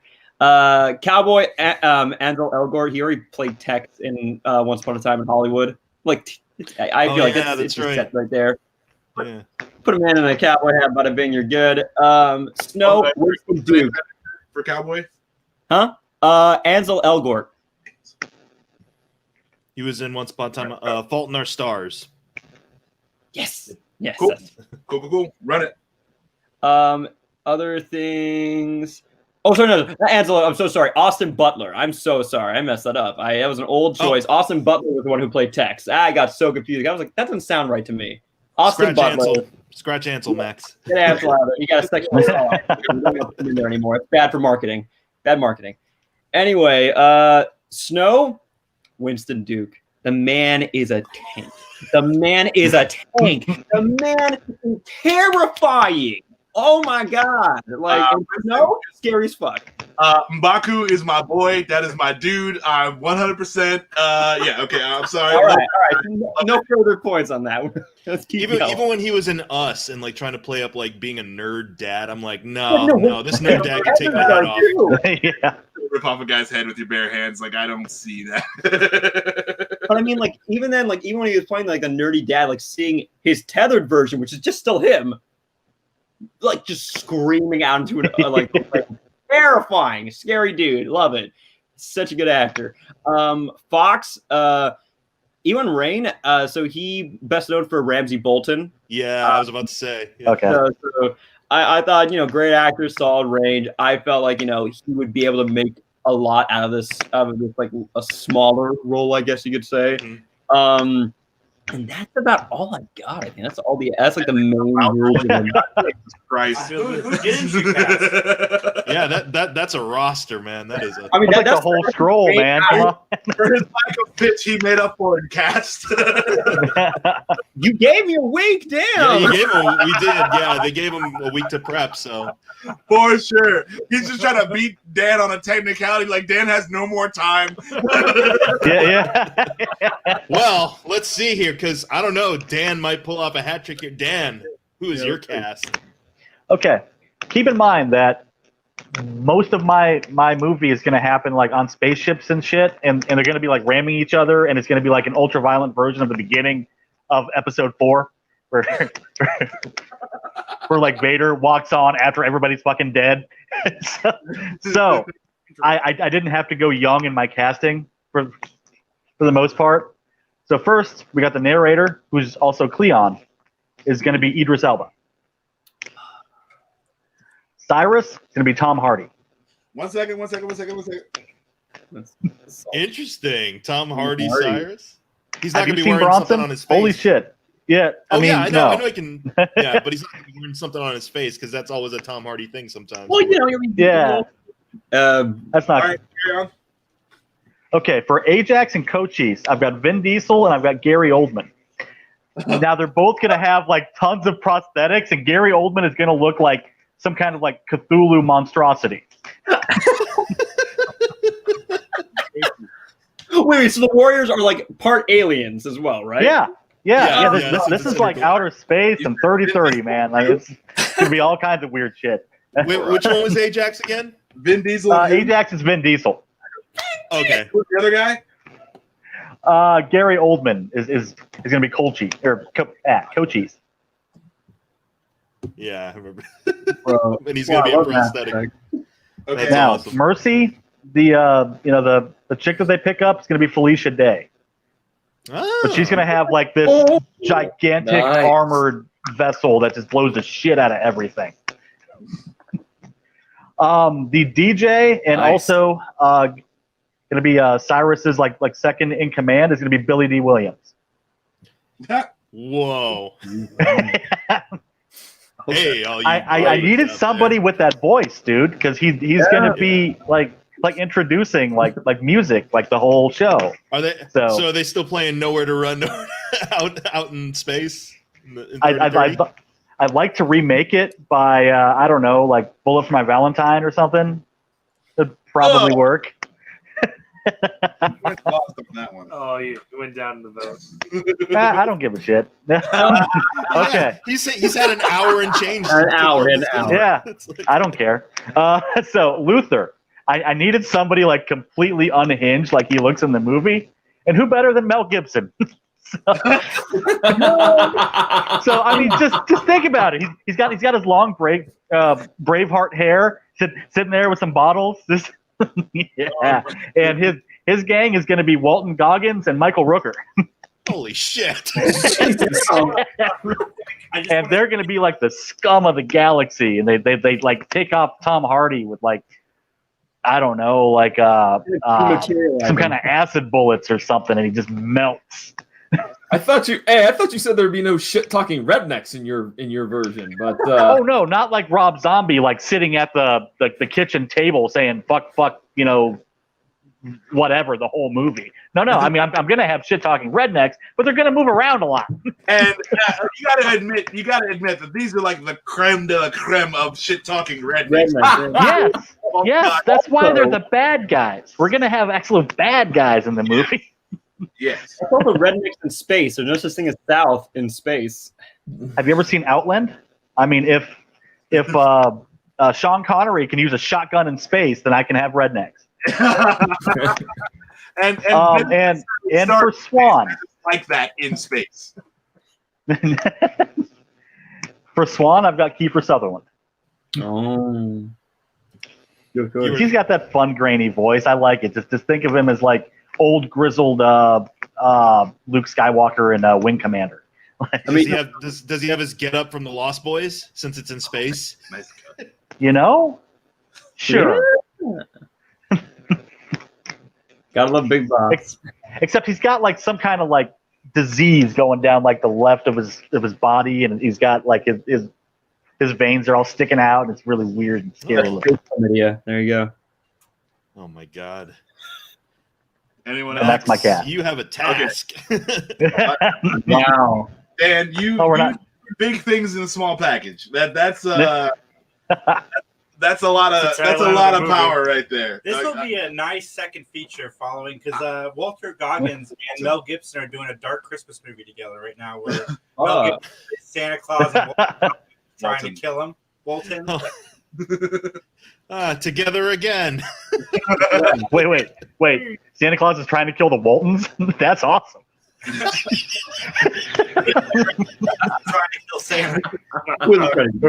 Are we doing marketing? Good night, John Boy. What's next, Mike? We're doing. You've kind of been talking about this, both of you, throughout, but marketing, I guess. Yeah. Dan, let's stick with you on marketing. Like, how do you pitch this movie to the mass audiences? Oh, we're gonna have like TV spots and shit showing you like awesome space shit, but not too much. They always show too much, but just like the ships flying around and some shit blowing up, because that's what I like seeing. We're gonna bring back Heavy Metal Magazine. We're gonna have a tie-in with them, with the album, like the old Blue Oyster Cult Devo album. Yeah. Whoa. And we're gonna have a tabletop game. like with little space miniatures and stuff. It's gonna be awesome. Sorry, one sec. Is that where your color form action figures could come into play? Maybe. Well, we're also gonna have a line of action figures like for the kids, like the old RoboCop toys and stuff. Because who doesn't like action figures for rated R movies?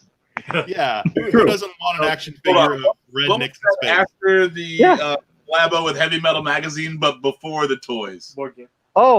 Tabletop game with like kind of like Warhammer, but not. Okay, cool. It's like that Star Wars one where you get like all the minifigs, right? And they're all like spaceships. And you put them on the board. Yeah, except people will play this one. Damn! I like the X-Wing game. Dude, those look awesome, but I see them in like half-price books for $5. Like, it's so weird to play. It's such an odd game to play through. Is it? Yeah, it's hard. Okay, so sorry. Okay, then we got the tabletop game, and I forgot what we were doing with the kids. Action figures for action like R-rated movie.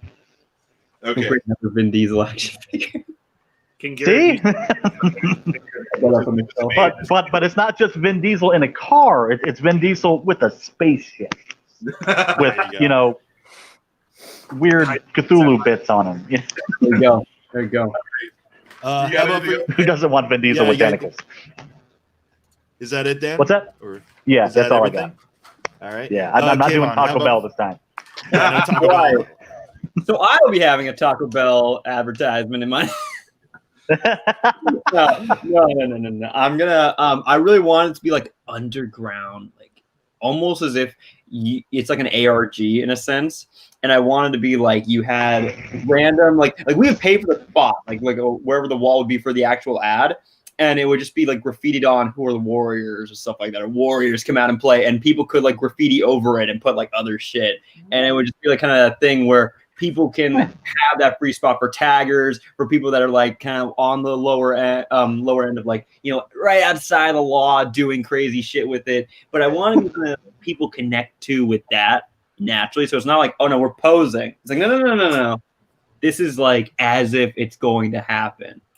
Warriors come out and play. Everybody come and like join in. And I want to be like events where the actual like movie screening, it's like something you kind of have to like find out about. So you'll see like a couple of like online spots and stuff for it. But if you're like out and about and you're looking around and you see like Warriors come out and play, and then like the date like for it or something like that, and like date time, something like that, and just have it be like a bunch of different art designs for people who are just going to walk it around. They see it because it's going to be so different. It's going to be so striking because it's like, oh, that's just graffiti in my like nice area. What the hell is that doing there? That's so weird. Oh, I'm in my nice, you know, suburban area. What's this like, you know, vandalism going on? And then, you know, they look into it and they're like, oh. And they have like QR codes and stuff like that will lead you to like, you know, the Warriors movie coming out soon. You get like a free chance to go see the trailer and stuff like that. Kind of, I feel like people who like the Warriors already will love this as a concept for the marketing. But then also we get people to be like intrigued, like, oh,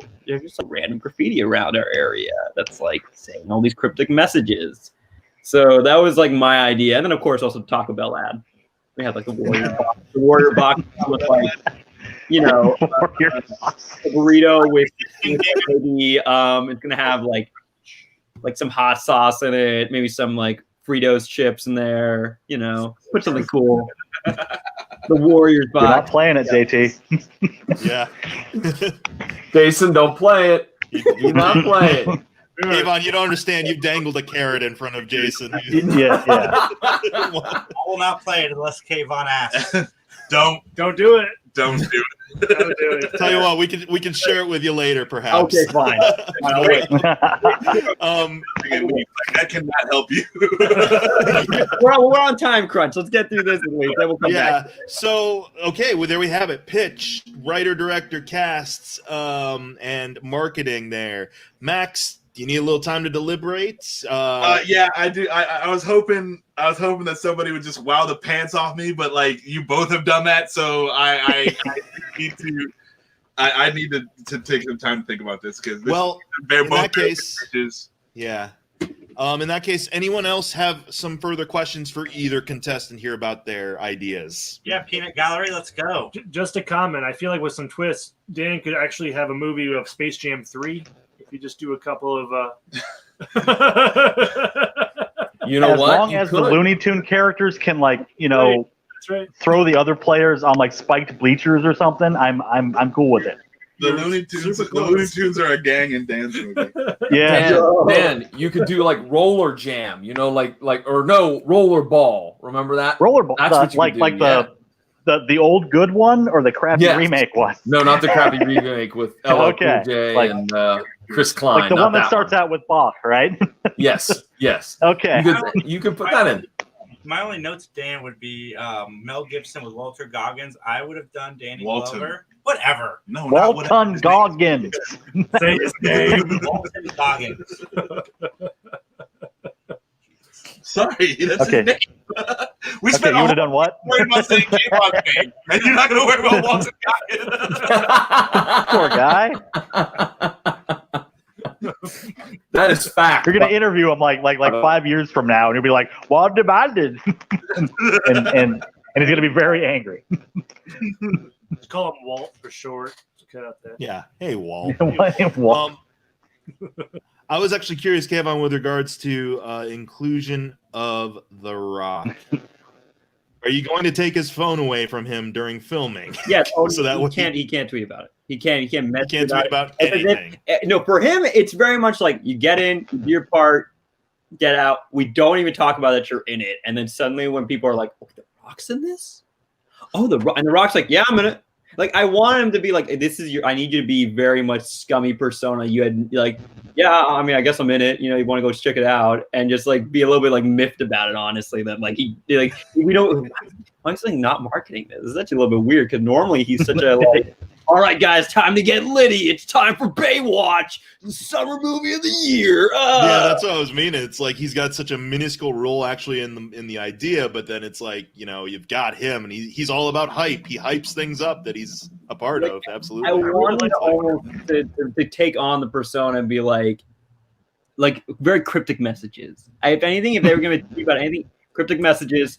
We're forming something. Something's coming together. It's gonna still be rock, so it's gonna be a little bit cringy when he kind of hypes it up. So it's like we're getting a gang together, something like that. Just as like something in his tweets, send tweet, and then sits back as he just like eats 15 pancakes. Fucking right. And this time it's not about family. Okay, I'm having a bit of an issue. So you guys are gonna have to name off like 2 or 3 gangs that you would have in your movie. That would be like maybe not the Warriors, but some of the gangs that they would have to fight that they would come up against. All right, let's start off with Kaivan. Okay, so I already added Leader of the Orphans. I already want to add Adam Driver, but I want to kind of redo the Orphans a little bit. So instead of it just being like that kind of idea, instead it's very much it's Adam Driver, and then basically he picks up like different like stray kids and he kind of adds them to his like collection of like a cult essentially. So he just sends them out to go do shit for him. So you see like random kids running around and stuff, kind of like Varys from Game of Thrones, and he just gets information for him. And I want to be like that, and I want almost as if like one of the Warriors or like some other gang is just basically swarmed by kids jumping on him, fucking killing him or something like that. Very much like, oh shoot, that guy's just like ringleader throwing kids out to just go do his bidding for him. Really fucking hardcore stuff I thought would fit for this kind of a movie.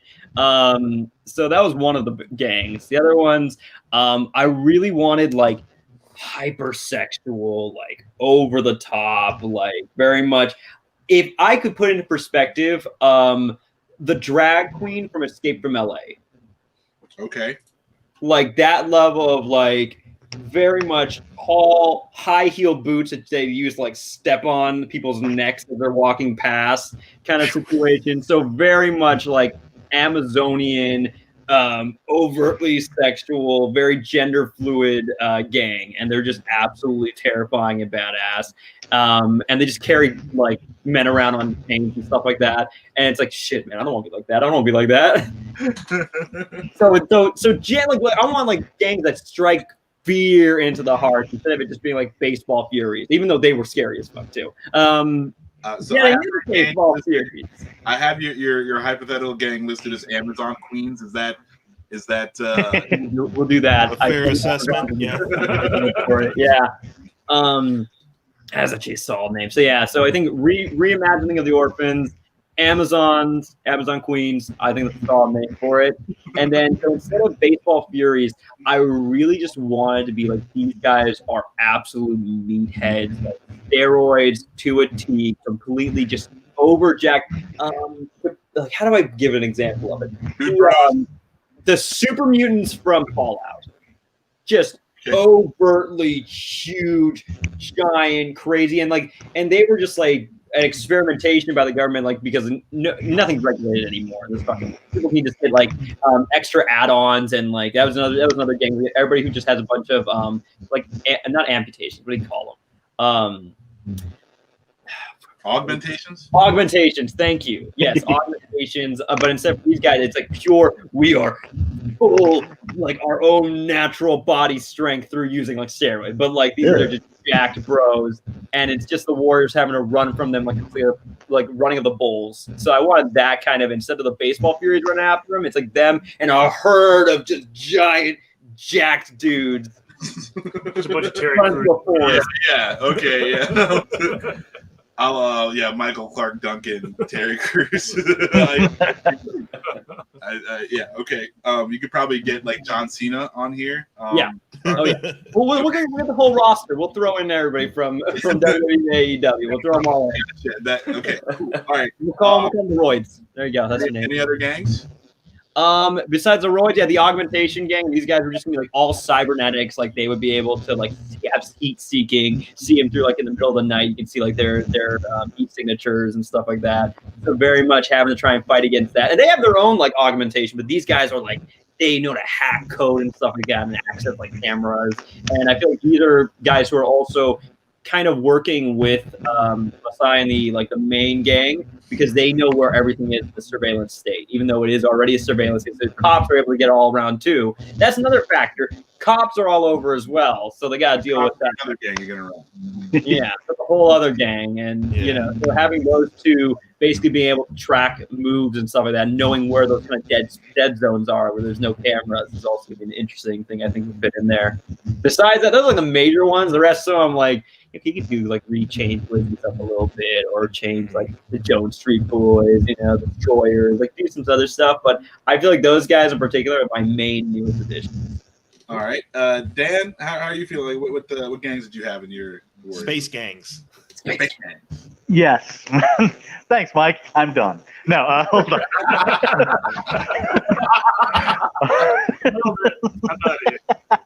It's like the Sony $299, No. Yeah, I want all the gangs from the movie to at least have a cameo, but I want them to be like space with a bunch of alien members and it's them. Okay. The main ones that I want are the guys in the bus. I think those are the MGs, I think. Okay, those guys are gonna have like these awesome, like long looking, space carriers with their members like not hanging out the window, but like stacked on the sides in these pods that'll like go straight through one side of your hull and it's like pop into your ship and start beating the shit out of everything. I want some gangs to be like all robots. Nice. I gotta say, I was like, oh yeah, in the context of the ship, okay. Yeah, well, hey, yeah. We were going for hard R, but we could go for more. I don't know. That's a different thing. Oh man! All right. Hold on. We're not done yet. Baseball Furies. They're going to be a retro gang, looking like an old baseball team, but their bats are going to have explosive panels in them, so that when they swing and hit you, you fly like across and maybe through a wall or something. That's what makes them scary now. Nice. All right. Anyone else? I gotta say, Dan, that for only having an hour, you did a good job. Absolutely. I have an imagination, sir. and plus with his cast and stuff, I had a lot of time to think. Yeah. Okay. All right, I'm ready. All right, let's hear the verdict from our judge, Max. All right, for the pitch, Kaivan said he wanted a cyberpunk Blade Runner style, gritty, like almost apocalyptic, but not quite there yet. Totalitarian state. But the characters are all updated, for the times, and that's the kind of movie you're gonna run. Dan wants Warriors 3030 in space, with a hard rocking soundtrack. Oh, let me put this. I didn't do this. 1 sec. Start my cam back up. Yeah. There we go. I want those. With the hard rocking soundtrack and a hard R. So for the pitch, I'm gonna have to. This is so rough. I'm gonna go with Dan, just because his movie's gonna be more fun. I think your movie is actually better, but I understand completely. And just to like there's a level of like crappiness to the Warriors movie that I don't think you get with that Blade Runner thing, because it's like it's dirty on purpose, but we put the dirt there. That's how I felt about it. More like naturally have the instead of it being like so that's why I went with Dan's pitch. So Dan won pitch. For the director, I also went with Dan's pitch. Yeah. Just because I love Taika Waititi. I mean, like, Guy Ritchie's awesome. And Snatch is one of my favorite movies of all time. But I feel like this team that Dan has put together could do something that we haven't seen ever before.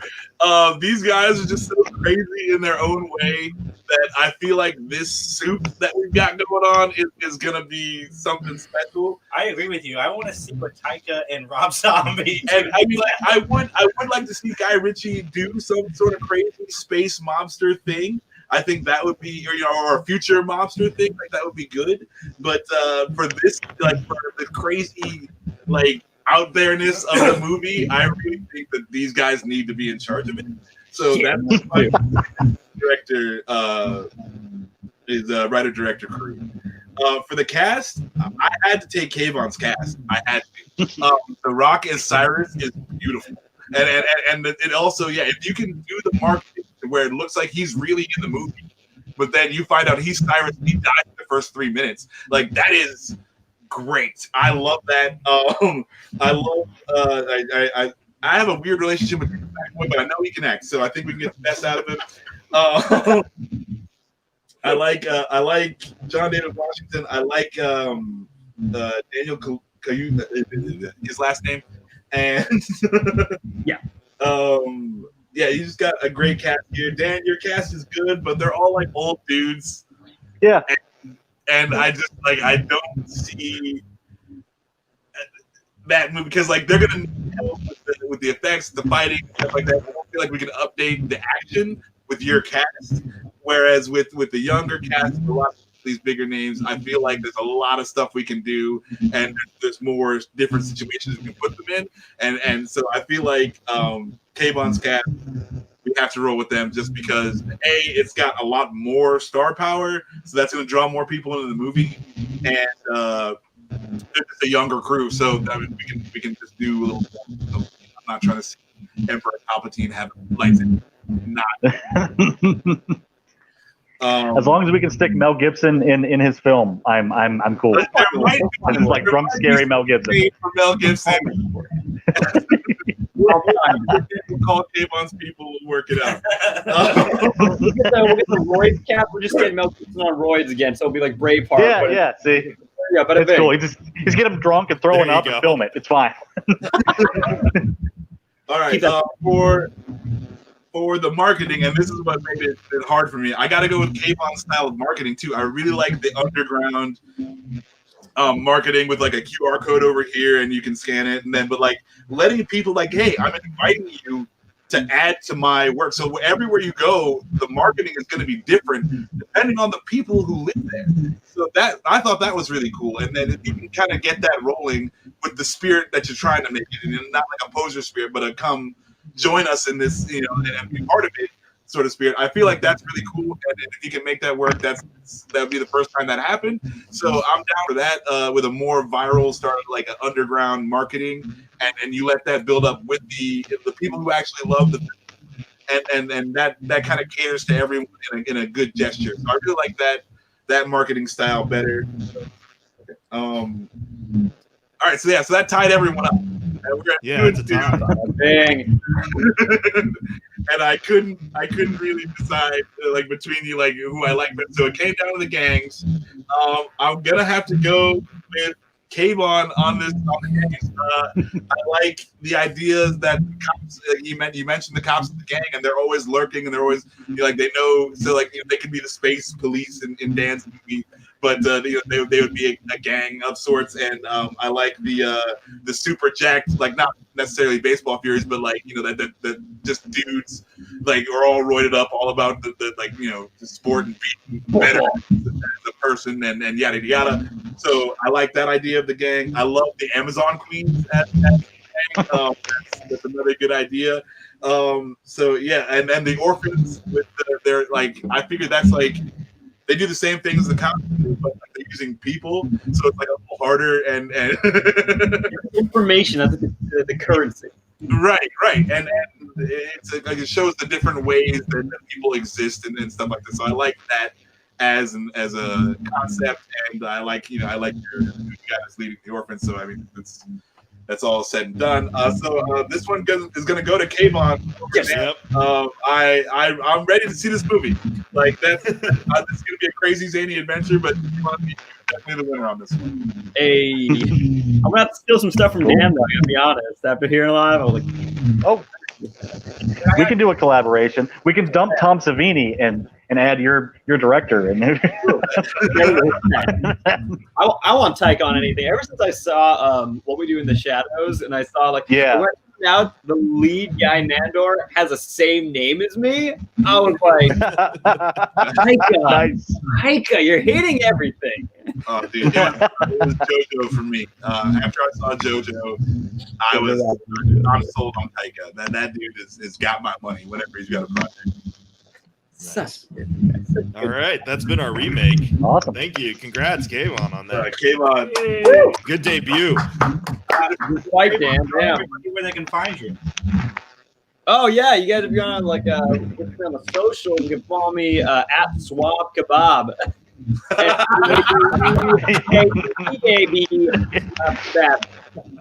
Bada bing. Oh, that is great.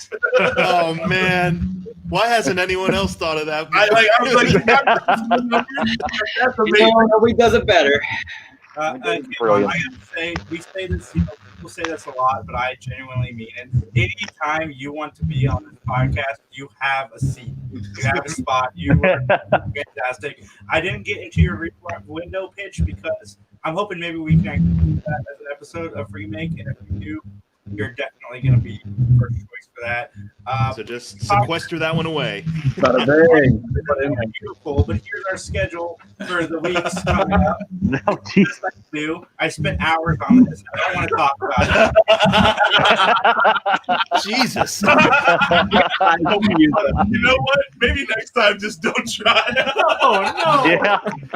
It's fine. I'm kidding. Tune in to all the wonderful stuff we've got going on. Interviews galore the next few weeks. John and I have been collaborating on a lot of interviews. Mike and I collaborated on an interview. So everybody's participating in all these interviews. It's been a lot of fun. Some cool ones coming down the line. I got Sleepaway Cam's Felicia Rose is coming on in October, and I can't wait to talk to her. And all of us at the Three Geeks podcast, have a great day. Kayvan, please stick around if I can show you the Taco Bell commercial. And recycle your door. Woo! The credits. Like I gave you credit music, JT. That's why I'm so surprised at your schedule. That's all I'm saying. Oh man, he just keeps on hating.